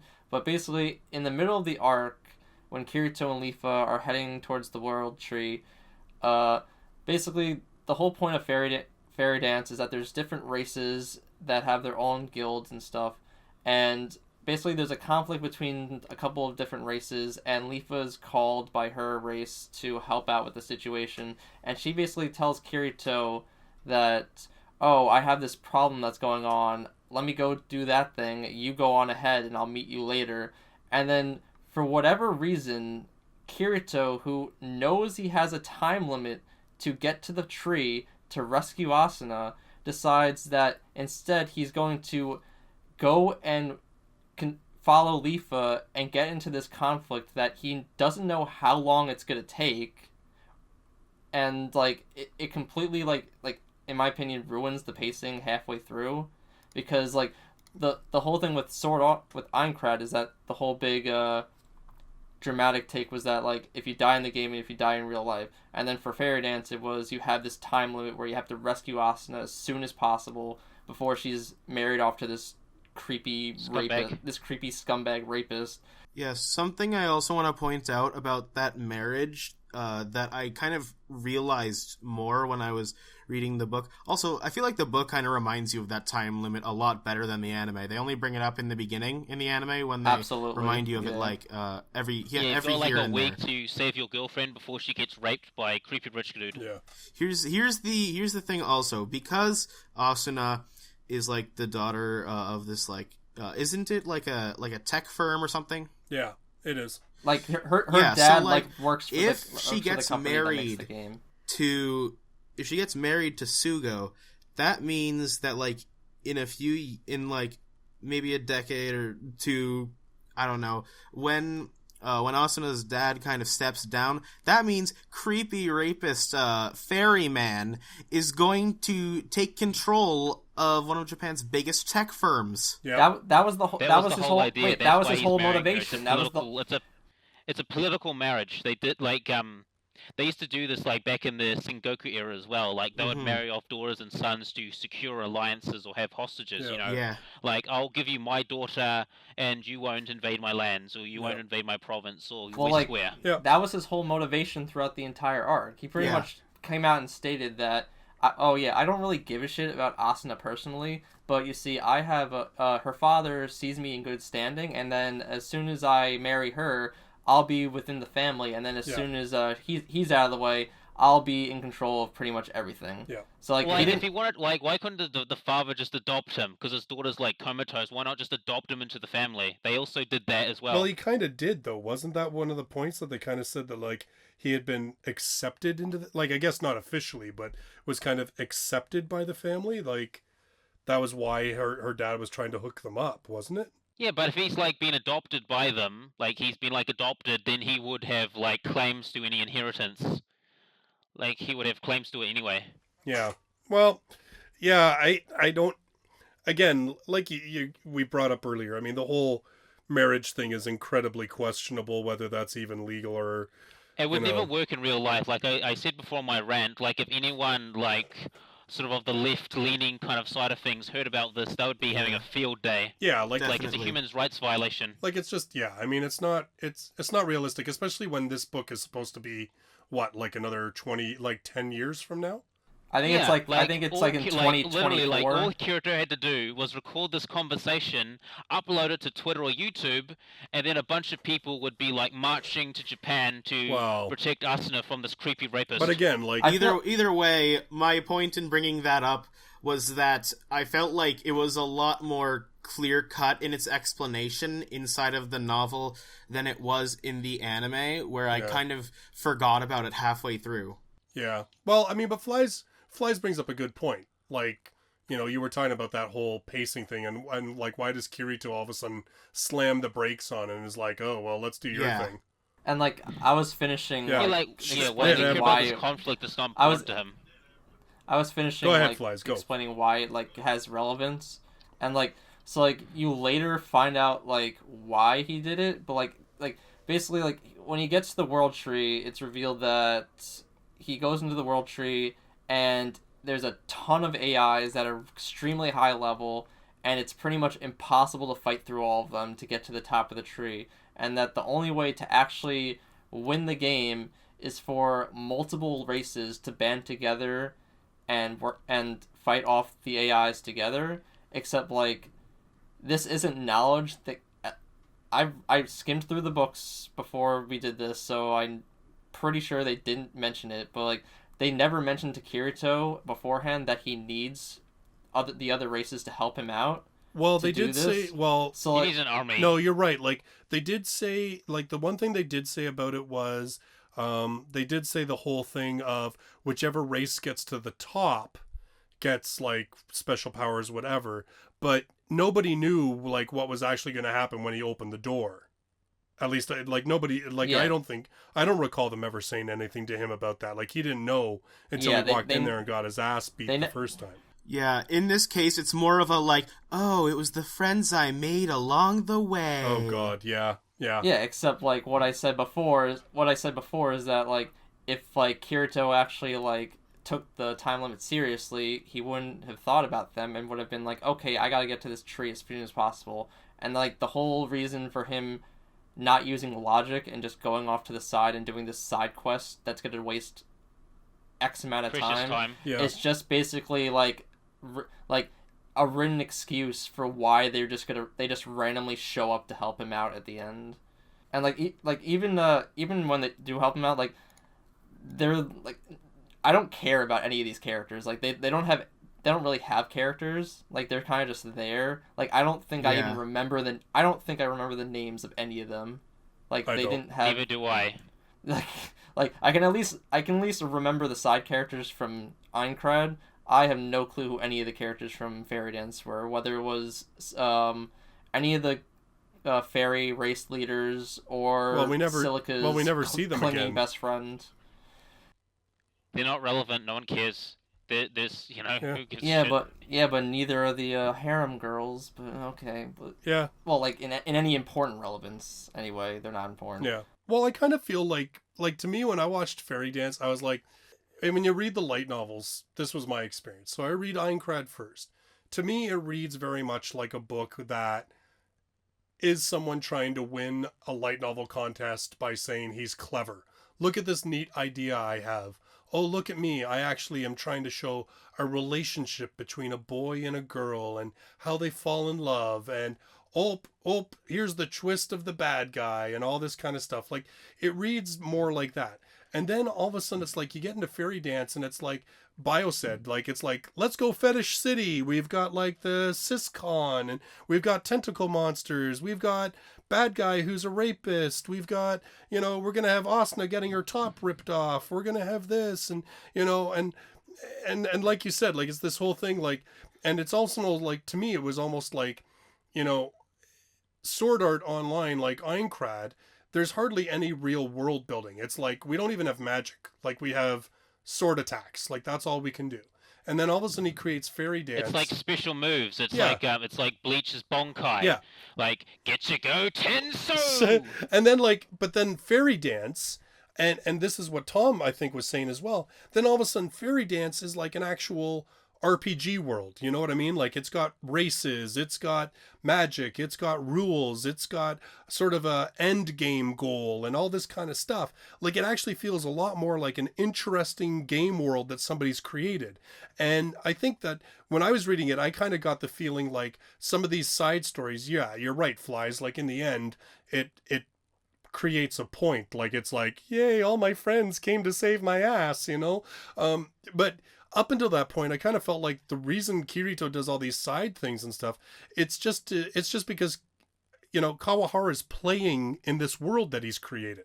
He's like, I want to see Kirito. Yeah. I want to see Kirito kick some guy's ass by like turning into a big, huge, flame-breathing monster or whatever. And I'm gonna have Kirito. Which doesn't really make sense because his race trait is illusion. When the hell does illusion say you transform into a fire demon? Well, he's Kirito, man. That's something I wanted to bring.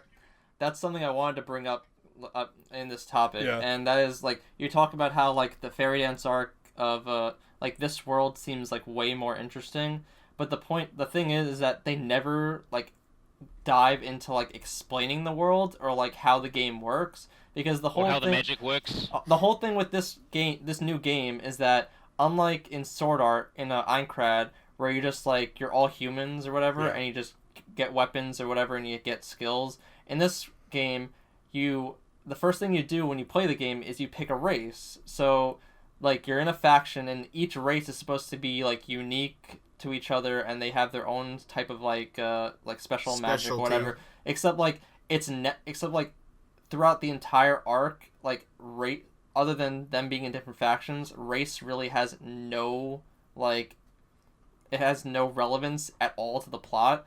Like I think like Kirito's a Spriggan, which pretty much he picks a Spriggan. He's like illusional stealth or something. Like he's good at illusion magic. He picks a Spriggan because the Spriggan's black and Kirito's edgy, so he has to be the black character. Emo boy. But he has to be the black swordsman. Yeah. But basically like the only time Kirito uses anything that has to do with his race was when they were in that underground, like they were in the mountain area. Yeah. And like they get ambushed, and then all of a sudden Kirito, like without actually knowing, like he doesn't like explain or like train with any of the magic. He kind of just like uses it randomly, and he turns into a giant goat demon and destroys them like in 2 seconds. Yeah. But then for some reason he never uses that power ever again in the rest of the arc. Like you'd think like he'd at least try to use it when he goes into the world tree, seeing as how like his base attacks aren't working. But like he never like none of these power-ups are ever used again. No, you're right. Yeah. Also, it's supposed to be illusion magic. Like if you see like D&D, for example, illusion magic, it's not supposed to be real. Like he could look like a goat demon, but doesn't mean he's actually transformed into a goat demon. And like illusion magic is basically like, oh, there's a wall there. Oh wait, that's not a wall. Oh, there's a fire-breathing dragon there. Oh wait, that's not real. Like that's what illusion magic is supposed to be. Not this, I'm gonna transform into a fire demon. I'm gonna burn you guys to death, and I'm gonna smack you around and smash you like I'm Bruticus from Transformers Fall of Cybertron. But again, like I think that's what I mean. Like this is where to me like Fairy Dance. Fairy Dance to me is like a really wasted opportunity, right? Like, I mean, like we said, that the whole relationship with Sugaha, there's definitely something there that could be good, but it's handled very poorly. The world could be really cool. It has elements, but then Kawahara just uses it in whatever convenient way he feels like using it, right? And it's like, and he's the master of plot convenience, man. Well, I mean, and when you think about it, Kawahara kind of wrote himself into a big hole, because like he could have written about all this like world building stuff, but he trapped himself in the whole, oh, there's a time limit. He has to get to the world tree as quick as possible. So then there's no real time to explore the world and like build it up from the ground and like to explain all these different races and all their societies and everything, because he doesn't have time to. Yeah, I would have preferred it if they said that the Spriggans are like masters of illusion, shadow, and transformation. Like they can shapeshift or something like that. Like one of their abilities is like they can turn into like a monster or something like that, and they get like a boost. Like I would like it if it was that, like they get like elemental powers and a bunch of other powers instead of just like, oh yeah, I have a bonus to illusion. Well, like I think that would be better for the race system. But again, like this is the whole thing, is that like, Kawahara, it seems pretty obvious from Fairy Dance that he only has the basest idea of what the races are, right? Like, oh, the guys in red, they deal with fire magic. Oh, the elves and the green, like, whatever that Leaf is part of, they deal with like wind magic, and then there's the ones that look like cats. I don't even know what the hell magic they do, and you know what I mean, like earth magic, and they tame beasts. Well, there you go. Okay, and like, but it seems like it's very basic. Like to me, it's just it's very basic stuff. I don't think. Yeah, and it's kind of it's kind of an insult to what like a race system or an RPG system is. Like, for example, if you've played like D&D or Vampire the Masquerade or World of Darkness stuff, I mean, there's a lot of in-depth lore. Like for example, Vampire World of Darkness. Like for example, if you're part of the Gangrel clan, your stunning abilities are protein, animalism, and fortitude. And if you're playing as a Bruiser, your abilities are like potence, presence, and other things. Like, that's kind of like your stunning abilities. Well, I think the thing is that like you can tell when you read Aincrad and you can tell when you're reading Fairy Dance, like Kawahara is not, his strength, particularly at this point in his writing career, is not creating the game world, right? Like most of it is just window dressing. And that's why, like, I think... Yeah. And I mean, really, like, that's why... I think, like, Kirihara, and, like, I think him in this point of his career, like, he has an idea, he has a vision, but he doesn't know how to fill it up. It's more like he's got, like, the basic skeleton of what he has to do. Yeah. You know, like a human body. You have your skeleton, you have your heart, and you have all this stuff. But with Kirihara, it's just the skeleton. There's no blood vessels, there's no organ, there's no heart, there's no brain, there's none of the essential stuff there. So it's like he has this vision, but just doesn't know, how to get the point A to point B. Unless you like research like on Kawahara, like in his in real life, his the way he acts in real life, a lot of people don't know this, but he actually admits in interviews that he isn't really so-called a gamer, or like he does game, but he's very casual and like he's not that great at it. And that's the whole reason why he wrote Kirito to be so powerful, is because he wanted to write a character that's the opposite of him. And I think like it really shines true with the series. Like it really makes it obvious. Like it makes more sense why it's not as like well detailed as like other series like Log Horizon. Like when you read a volume of Sword Art Online and then you read a volume of Log Horizon, you can like clearly tell the difference between, okay, so this series is written by a casual gamer who just likes the setting and likes to write like cool characters, and then this is a guy who's clearly a hardcore gamer who like knows all of like the mechanics and everything, and he's he's definitely played like in high level guilds and whatever, and he knows what he's talking about. Yeah. So like yeah. No, you're right. Like, also, like, speaking of, like, that analogy, like, the dude who does Overlord, like, he's a hardcore gamer. Like, one of the reasons why he's running Overlord is because he can't play D&D with his friends. And who's to say that Overlord isn't based on a D&D campaign he had with his buddies? Well, that's Record of Lodoss War was, like, if you go way back, that was what it was. It was a D&D campaign that the author just wrote out while they played. He wrote out what happened while they played. It was a play-by-play. And then he just, like, cleaned it up and published it as a novel. I mean, it happens, like, absolutely. But I guess my point... Yeah, there are many light novel series like that. Yeah, like, I think my point is just that, you know, it's, like, I think you're right. Like, the amateurish nature of Kawahara really shows through, right? Like, you know, when you've got, like, Fairy Dance definitely could be something more than what it is. And if he had had more knowledge, I think that it would have worked out a lot better.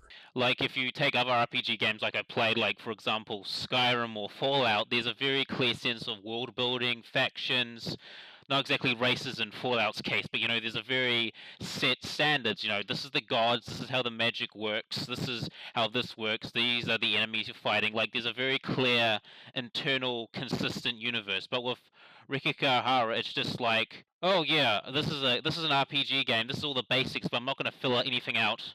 Well, like I feel like he started writing this. You gotta remember, he wrote this series he started writing this series a long time ago. Yeah. And I feel like it was like RPGs were really getting popular around that time, and I felt like he just had an idea of like a fan fiction, and he just wanted to like write out his fan fiction and like share it with a bunch of people online. It's like well, there's something wrong with that, man. But if you're getting published, I would expect some sort of level of professionalism. Well, like we said before, like I said before, like I'm sure he didn't expect it to get so popular so quickly. I'm sure he didn't think, like, he was writing this cute fan fiction, like, oh, this is gonna make me one of the most popular light novel authors in the whole country. Like, I doubt he had that mindset when he first wrote the series. Well, no, I mean, and I think that was, and I think that was kind of the point that we tried to talk about when we talked about the book and how it was structured, and like, that his actual contract to be published didn't happen until 6 years after he'd already been writing Sword Art, right? Like, if Accel World was published in 2008, like 2008, he wins the award for Accel World. That's where basically his publishing begins, right? He started writing Sword Art Online in 2001, so like 7 years before that. So he's written this thing, like you said, Flyze, like it's a good analogy. It's basically been for fun and fan fiction for years and years and years that he's writing this. By the time he actually gets to the point where someone's like, oh, hey, let's publish your shit. So, I mean, it stands to reason that, yeah, the Sword Art Online stuff, that's why it's weaker, especially in the beginning. Like, I'll give him props, like, in certain areas, but, like, especially with the light novel, well, like, especially in the new trend of light novels that get published nowadays, it seems like a lot more series getting published are from people that post their web novels. And yeah, I've actually been noticing that a lot. Like, some of the stuff I actually read on the internet actually has been translated into a novel, and it's just kind of like, oh, that's pretty cool. And I think it's great that a lot of like these web novel writers are getting some publishing in the spotlight, because it adds more variety. The only difference though is that, like, they both started the same way, but I just feel like different series, like, even in their web novel days, they just seem better structured. Well, I mean, but again, like, when are those web novels started? I mean, like, if we're talking, a lot of years later, yeah, like a lot of the web novels that we're more familiar with now that we're reading, they were started 2009, 2010, so you're still talking a good 8 years after Kawahara, right? Like, started his stuff. I mean, even the difference between Kawahara writing his stuff for his own website, whereas a lot of the guys getting published now are from Soyetsu, or whatever the full name of it is, the basically I want to be a light novelist website, where it's like Wattpad, right? Like, you publish your book, people can comment on it, people can rate it and everything else. So, I mean, you're getting a lot of feedback as you're writing, and you're also being able to see, like, what's popular on the website. And I mean, I wonder how much Kawahara really had in 2001, 2002, like, how much guidance did he have? How much real influence? I mean, when we talk about light novels, I mean, Boogie Pop Phantom, like Boogie Pop and others, is basically considered the start of the current age of light novels. That thing was published in 1999, 2000, right? I mean, I don't have the exact date in front of me right at the moment, but I know it's like really early, like 2000s, which means Kawahara is writing Sword Art Online only within 1 to 2 years of the real light novel boom starting. So, like, I kind of, like, I don't want to sound like a Kawahara apologist, because I've said a lot of slag on his stuff, but I think that there is sort of an element here to say, like, I kind of get why the quality of stuff coming out right now is different compared to the quality of stuff that came out when Kawahara was starting, right? Okay, I followed what you were saying through the static, but like I get what you're saying.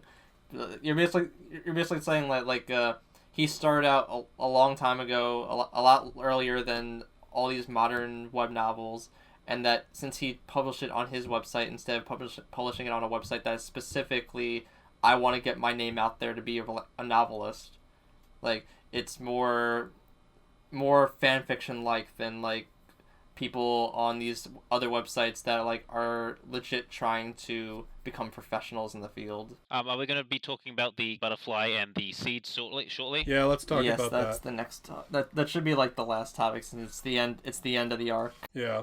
Oh, great, because I got a few things I want to say. I'm just trying to find some quotes from this book I'm going to quote. Now, does anybody have anything else they want to say about the arc and about this plot before we get into said Oberon?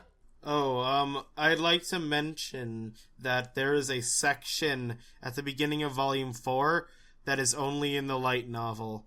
I don't know anybody's opinion about it. However, it's there, and it's a light novel only thing, so if you want to go read it, go read it. I don't remember what it was. Can you It's give a short summary? It's Jotunheim. Okay, yeah, I think I remember what you're talking about. Shall we talk about the villain of the Fairy Dance arc? Because I have to open up with a few quotes. Go ahead. Okay, so when it comes to like the main villain, he is absolutely horrid, and he takes away from what being a good villain is. Because if you take people like, say, what's a good example? If you take, for example, the Governor from The Walking Dead, or say Gilgamesh from Fate Stay Night, like, you know, they have sort of fucked up aspects about their characters, but what makes them interesting is because they have a personality. And just about the main bad guy, I'm going to do some quotes. So I'm going to be quoting the 48 Laws of Power by Robert Greene. Law number 3, conceal your intentions. Keep people off balance and in the dark by never revealing the purpose behind your actions. If they have no clue what you're up to, they cannot prepare a defense. Guide them far enough down the wrong path, envelop them in enough smoke that by the time they realize your intentions, it'll be too late. And next law is law number 29, plan all the way to the end. The ending is everything. Plan all the way to it, taking into account all the possible consequences, obstacles, and twists of fortune that might reverse your hard work and give the glory to others. By planning to the end, you will not be overwhelmed by circumstance, and you will know when to stop. Gently guide fortune and help determine the future by thinking far ahead. And Mr. Butterfly here did none of that, and that's why he fails. I mean, even as like, I want power, he never, you know, he should read his book, and that's all I have to say for now. Like, Yeah, he's just really incompetent. He's basically just like, oh, let's have like our villain just be as cartoony and like hard to take seriously as possible. Yeah, and wasn't he like a rich dude who was like highly educated? Like, I can't believe he's this incompetent. At least like in Aincrad, at least Kayaba, when Kirito is fighting him, he actually put up a fight. Whereas Rapist Butterfly Man basically has to cheat in order to like make Kirito submit to him, and then when the cheat basically gets deflected, like he gets wrecked in like 2 seconds. Like it's not even like a big climactic ending. He's just a really shitty villain. He's just like that rapist that's gonna rape your girlfriend. I mean, that's not what makes good villains. And like, then what makes good villains is a good backstory, personality, presence, charisma. You know, that's what makes a none villain. of those. No, and he then doesn't. like he's just that dude you want to beat he's that dude you want to murder and no one's gonna care about. Like, he's basically like a free kill. and then like they get out of the game, and then like he confronts Kirito in real life, like I think in front of the hospital, Yep.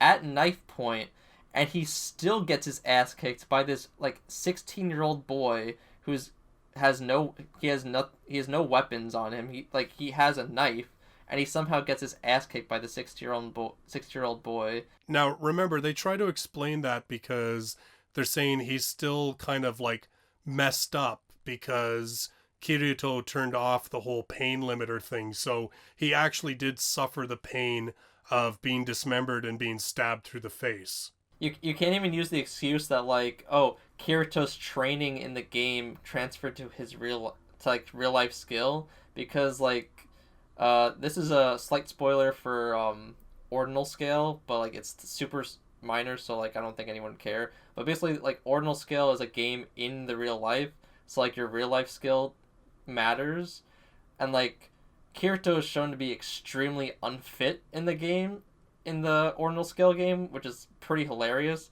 So that kind of negates the fact that like of any possibility that his skill and training in the game would transfer to his real life self. Yeah, but the thing is with that is that his skill and training would only apply to muscle memory. Like, it doesn't matter. Like, if you practice, say, swordsmanship, your muscles, you would remember it subconsciously, but it doesn't mean you can exactly put it into practice. Like, for example, if you're like incredibly weak, it doesn't matter how many sword stances or sword strikes you know. If you don't have enough, if you can't pull them off correctly, then they're gonna be worthless. It's Yeah. basically like with ordinal scale, his physical body could not keep up with the moves he could do in the virtual reality, because his virtual reality body has different parameters. I think the book pretty much summarizes that, like, the way the skills in Sword Art Online work is that you'd basically do like a specific action, and then the skill would just like perform itself. Like when like you see a character doing like a jump spin attack, like they're not actually jumping and spinning. They're pretty much issuing a command, and then the skill is activating, and the system takes their body over do pretty it. much. Yeah, so so they would remember that subconsciously, but doesn't mean they can actually pull it off, because different laws. Like the digital world, then yeah, they can. But in the real world, where they're made out of flesh and bone, and they're bound by gravity, it's going to be a different story. Like maybe he could pull off some simple stances, some simple sword strikes, or some simple like combos. He can do some parrying, he can do some thrusts, he can do some stabs, he can do some dodging, duck and weave. Like maybe he can do a few of that, but he will not be able to do the advanced stuff because his body isn't trained for it. I mean, there are martial artists who have trained for years to reach a certain level. I mean, that's why they raised samurai and ninjas as kids, because when you're a kid, it's easier to drill the stuff into you, so you know what we're doing. And when you came of age, you would be sent out to the battlefield, and of course you had the training, and now you had the practical experience to apply that training. It actually would have been really cool in concept, because like Kirito's family, like he practices kendo, so like it wouldn't make sense for him to beat up Sugu, because he's been in a coma for like 2 years. So even if he did practice kendo years ago, he's been in a coma, so his body is extremely weakened. Yeah. Due to that, but like I think it would have been cool if like Suguha, who's been practicing kendo for all these years, would like rush to his aid and actually save him. I think that would have been a cool concept. Yeah, that would have been cool, because basically, like, even though he may know kendo subconsciously, like his body remembers the stances, he's not exactly practiced. His sword's gonna get rusty.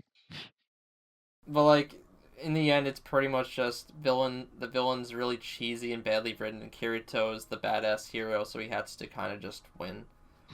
Yeah. I love the part where he stabs him in the eye in the virtual and like in the game, and then when he's in real life, his eye's fucking red. Well, like, he's got red eye. No, what? That's hilarious. I find that hilarious, because like the whole point of the new headset is that like it's not supposed to harm your real life body, but it clearly shows in Fairy Dance that if you hack into the system, you can change the settings where like you can turn the effects to maximum, so like any other lunatic could take over the system and turn the effects to maximum, and then you can proceed to once again kill people in game as well as in real life. Oh, do you know what's great? Or at least cripple them. The funny thing about that fight is that he got like administrator privileges. So basically, it's like a clash between hackers. Hacker battle. Hacker man. Yeah, but it just made the fight so cheesy. It's just like, aha, I hacked, I have Excalibur. And they're like, aha, no, I have 2 Excaliburs. Aha, no, I've got infinite health. Aha, I've got high agility. Aha, I've got high defense. Like, it's like just this retarded clash of hackers. It's like that scene in Overlord where the main character is just buffing himself for like a full page. Oh, you mean like he's like the end of the first season, poison, where he just resistance, like, true warrior, fire resistance, ice resistance, chi power up, sage mode, 9 tails overlord mode, undead mode, dragon mode. It sounds really crazy and like boring, but it's actually really cool. It's a cool moment. Like I haven't read up to that.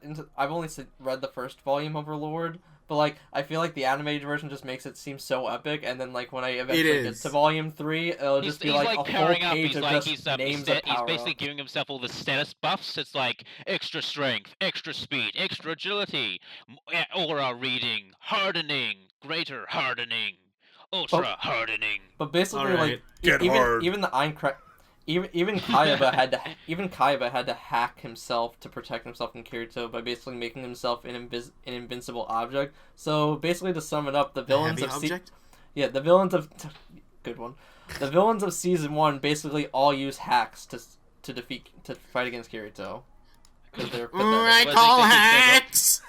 I call hacks. Wow. They have aimbots. They also have aimbots as well. So anything they throw will just instantly hit Kirito. Well, Kirito could really just use a flying bot, for that beginning part of Fairy Dance. Just hack the game. Wait, didn't he have oh, that's right. We didn't talk about his daughter. He had that. Oh shit! We completely skipped over fucking. Yeah, we completely skipped over the quote character that doesn't exist. Hey, listen. I just call her a plot device. But really, do we need to talk about her? Really? No, there we go. Basically, not relevant. Who cares? Basically, to sum her up in one sentence, she's basically just there to be an exposition dump and to hack into the system to She's Deus Ex Machina. She's Kirito's mods. She reveals that Kirito, on top of being the best gamer in the entire world, is also a world-class hacker who can hack into a video game that he has no knowledge of being able to do so beforehand, so that he can turn. Actually, I want to talk about that quickly before we move on to the seed part and sort of wrap up this podcast. In order for him to hack the game, he would have to know what programming language the creator used, because with there's tons and tons of programming languages for different things. So not only would Kirito have to be a master hacker, but he would also have to know the gaming code. He would have to know every single part of it to even do that. So that's just bullcrap. I feel like she's just there to be cute. Yeah. Because she's that annoying little fairy thing that gives you health. She's like Puck from Berserk. He's just slightly useful. I think what they did was it doesn't actually happen in canon, but I'm sure we all know they had sex. And what happens when you have sex? You have kids, but since they can't actually have teenagers have an actual kid, so they're oh, let's just write in this little lolly fairy girl who's basically gonna be their surrogate, their adopted daughter. Until they actually have an actual daughter, and then the digital one's going to get jealous. It's going to take over a body. It's going to be assimilate. Actually, I know we're talking about Sword Art, and we said we weren't going to go up. I am just going to say right now that has been my fan theory, is that Yui is going to lose her mind, and she is going to become the originator of the game in Accel World. That's why. Oh, that would be great. That is why the game can hack into all the cameras and everything else, and that is why the point of the game is to become the strongest gamer, because that's what her daddy was the strongest gamer. That's my theory. Oh, that would be amazing. Have you seen some of the crazy parallels between some symbols and the newer and later Accel World volumes? There's emblems and crests that show up that straight up have weapons and symbols from Alicization on them. It's really cool. Oh yeah, well, okay, correct me if I'm wrong, and I know we're going a little bit off track, but just for 1 minute. He intentionally has said that they are separate worlds, but he is trying to use Alicization. It takes place in the same world, but different timeline. Sword Art Online is in the past, and Accel World is 30, 50 years in the future. I know there's the timeline difference, but he's even come out and said that he thinks that they're that they're different realities. That's why there was that point where there was that one little crossover where Kirito and Haruyuki were able to fight each other, because it kind of crossed over of Accel World, right? I think. Yeah. But he is intentionally showing how technology could be created in Alicization that would eventually lead to the technology that we see in Accel World. And even though he said, but again, we're getting off track, and this is already almost 2 hours. So, well, it's already 2 hours. So let's talk about the seed, because that's probably the one final big component reveal thing that the point of Fairy Dance. Because I kind of feel that was, the point was to get to the point of how can I create 1 million different worlds for people to play in so I can keep writing this series forever. And guess what? The dude that you thought was dead comes back as a digital ghost. And he still doesn't know why the hell he did it. Oh, speaking of Yui, what if Kirito, like a clone of him, a digital form, is the game master of Accel World? That would work too, man. Totally. The only heartbreak I have is that there's all sorts of great theories that you could have about Accel World. It's just We'll do those later. Yeah, we'll do it when we get to Accel World. Yeah, the only theory I had about Accel World that got debunked instantly by Kawahara was that I thought Kuriyuki Hime was going to be revealed to be Kirito and Asuna's daughter. Yeah. Since like their character designs look really similar, Yeah. but then Kawahara just basically said no. So I'm like, yeah, he laid the big hammer down on that one. Like, I feel like that would have been like and there's a great. also the similarity that Kuriyuki Hime uses Starburst Stream.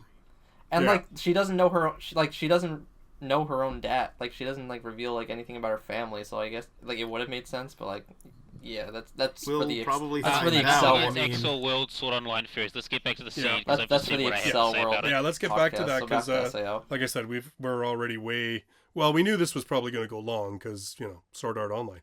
But anyway, yeah. So the seed. So yeah, go ahead, Gundam. What do you got to say about the seed, buddy? I like the idea. I like the concept of basically like they have this built-in template to play virtual reality games for free. Like that's pretty nifty. I mean, if you've ever played like Warcraft or that Star Wars online game, and you don't want to pay that damn subscription fee, it's like, well, screw you, I can make my own game. And I like that part, but I don't like the part of how the dude, I forgot his name, Kiaba shows up again when he's supposed to be dead, as like some digital ghost. Yes, I live on as data, and I'm giving you mod privileges and also the ability to basically cripple this fairy dance game because screw you, economy. Is that really all you had to say about it? I'm surprised. Hey man, I used up most of my good material for this good stuff. All right, hey, man. fair enough. Fair enough. All right. What do you guys have anything you want to say about the whole like seed thing? I think the concept's pretty neat. That's really all I have to say. Yeah, I like the whole like you can transfer your profile from game world to game world to, like so like you like I think the way they explain it is that like you transfer the same profile but you don't keep the same like skills and loot. Yeah, obviously, because like if you only played one game for like a year straight and then just hopped onto a random game and you were already like max level and everything just because you were good on a different game, like that would be really broken. So like I think that at least is a good concept. Yeah, like I mean they basically say it's kind of like the one my interpretation was it was kind of like the Unreal Engine, right? Like it's basically like the bones for creating a VR MMO, and all you have to do is like a copy and paste. Yeah, thing. exactly. And then all you got to do is slap on your whatever skins you want onto it, and monetize it however you want to, because who doesn't want to make money? But yeah, like to me it was just to me it was kind of like the same idea that Kawahara, to me it's like he kept having to come up with ways to try and keep this thing going.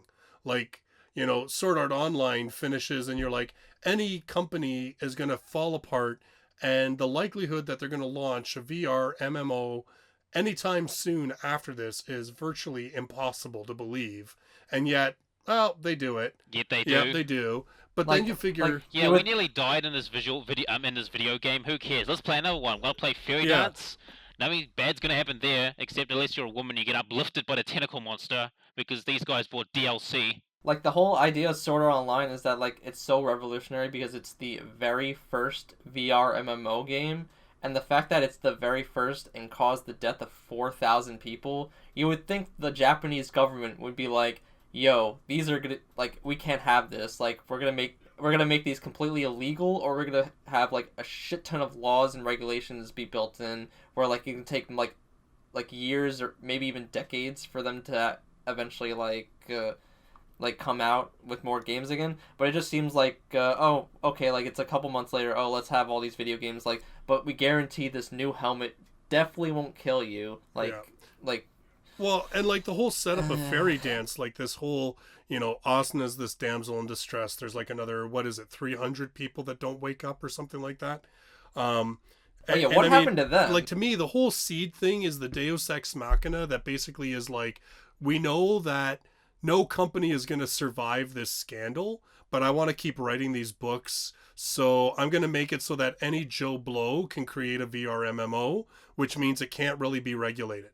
Like, it's basically like, he's basically like creating It's the free market. yeah, he's creating the internet of VR MMO, right? Like, it's basically like anybody who has a little bit of programming knowledge and, you know, can slap together some cool looking skins in Photoshop can, you know, make themselves a VR MMO. How are you going to regulate that? Yeah, the government, what are they going to do? What's the government going to do? Capture everyone's computers? Once it's on the internet, it's global. Well, and like, that's it. They can't stop and, that. And so to me, like, that's, to me, the seed is, I mean, like, okay, yeah, it's a cool idea. And like, I mean, as a gamer, the idea that even if I can't carry over all my stats, even being able to carry over a character or part of your account, yeah, I mean, that's cool. But I just, like, to me, it just shows, like, it's just Kawahara again trying to figure out ways to keep this thing going when all common sense tells you that it would never happen.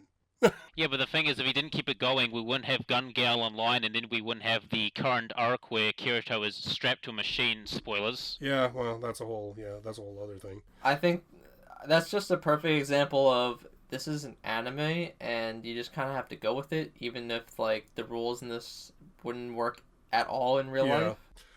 Well, Yep. I mean, like I said, I at least give him credit that he's trying to, you know, you can see where as a you know, amateur author at the time, he's coming up with ways to try and keep it going. You know, it's like, okay, well, you know, they proved that the whole, like, the fairy dance got put out because it was a different company, and, you know, they demonstrated all the ways that the helmet was safe and everything else, and that's why it exists. And then even when fairy dance went bonkers, well, now we have the seed, so no one can really control it. Like that, you know, to me, like, I don't think the scandal with fairy dance ever was made public. I think it was. No, I just think the Fury dude was just arrested. Oh, do you think that was what Yeah, I thought there was, like... Yeah, I think the fairy dance... No. I think the fairy dance I arc think was what happened completely is the government secretive. put the wraps on it. Like, I think they just pinned him for, like, charges or something like that. Like, they didn't reveal the whole thing. It's just like, yeah, he's just doing some illegal stuff, and we're going to punish him. Right.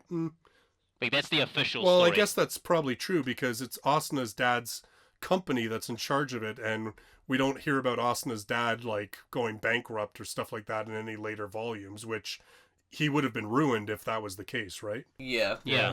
Like, I think he put it under wraps. I think, you know, he basically, like, you know, Fairy Dude, he was a lost cause, so you just cut him. Yeah, cut him loose. He's a bad apple, you cut him, cut him loose. Yeah. Thank you God. know, just chuck him out to the wolves. Yeah. That's how these things work. Yeah, I think you're right. I think that was kind of how it played out, but all right, well, you know what? We have been going on for a very long time, and my phone is sore and I ran out of alcohol. I'm just about to finish mine. Yeah, right there now, you go. I think it's good to wrap up. we'll wrap up this.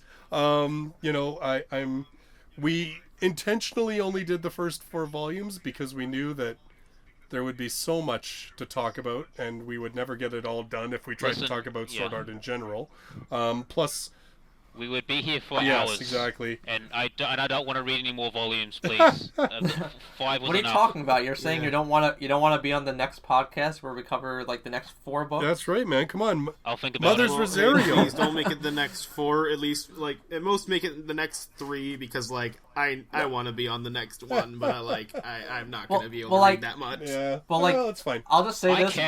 I'll just say this: Volume 8, you only have to read one part of it because the other 2 parts are part of Aincrad. But like, you only have to read the part with the Excalibur bullshit. If you've watched the anime, you don't even need to read it. It's like 3 in it. I didn't even read 8. Yeah, I guess. Yeah, I'm just doing it to refresh myself since I have it downloaded on a PDF. So I read the side story volumes because I'm a masochist. Yeah. Anyway, so we will call this one done. Obviously, if you are a listener to the podcast, feel free to chime in the comments down below. A lot of you did on the first podcast, which was awesome to see. In fact, I'll say a very heartfelt thank you to all of you that listened and left some great comments, and were really supportive. Like, I don't know about you guys, but like, it felt awesome to see so many people be so positive and supportive of this podcast right out of the gate. I thought that was pretty amazing.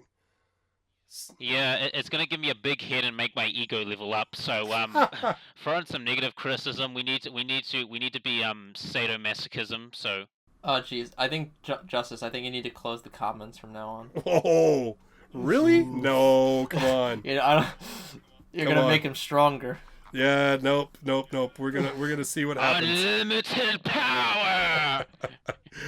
So, in any case, let us wrap this one up. So, again, Flyze, BioGundam, and Tom, thank you so much for hanging out with me tonight, and I was no problem. I enjoyed talking about spreading autism online. Like I have a love-hate relationship with the series. Like there's things I like about and there's things I don't like, but I enjoy ripping it a new asshole. And this was a great discussion. There you go. And yeah, I personally love How I Met Your Mother online. I hold it dear to my heart, no matter how bad the beginning is. Well, yeah, I think it's absolutely, yeah.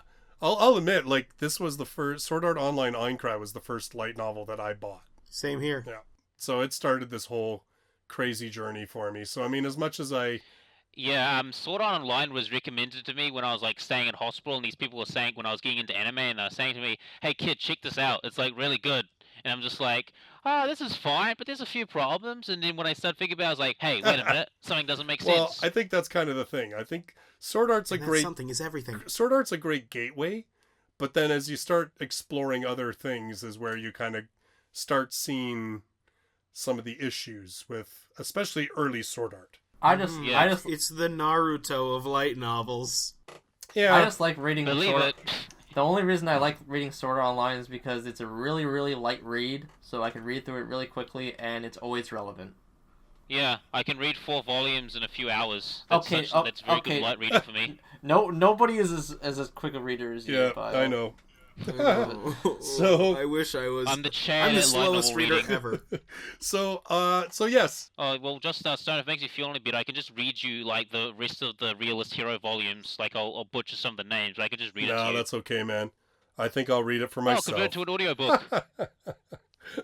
It's all good. You know what? Yeah, I do have to get caught up with that series, though. I really like that. The first 2 volumes were really, really good, so I got to get back into it. 3rd volume is pretty decent. 4th volume is like all of them are decent. It's just some of them are a little better and some are a little worse. Like it's just like it's got decent, stable quality, and we should end this because this has been going on for 2 hours. So, with all that said, again, to listeners, thank you so much for joining us.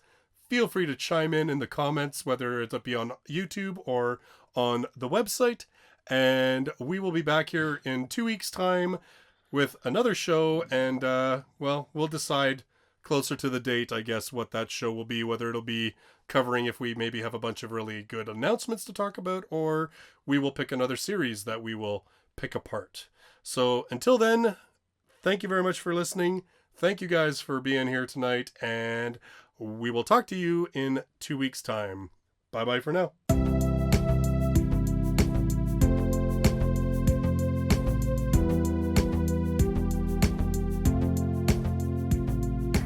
For show notes and related links, visit lightnovelpodcast.com.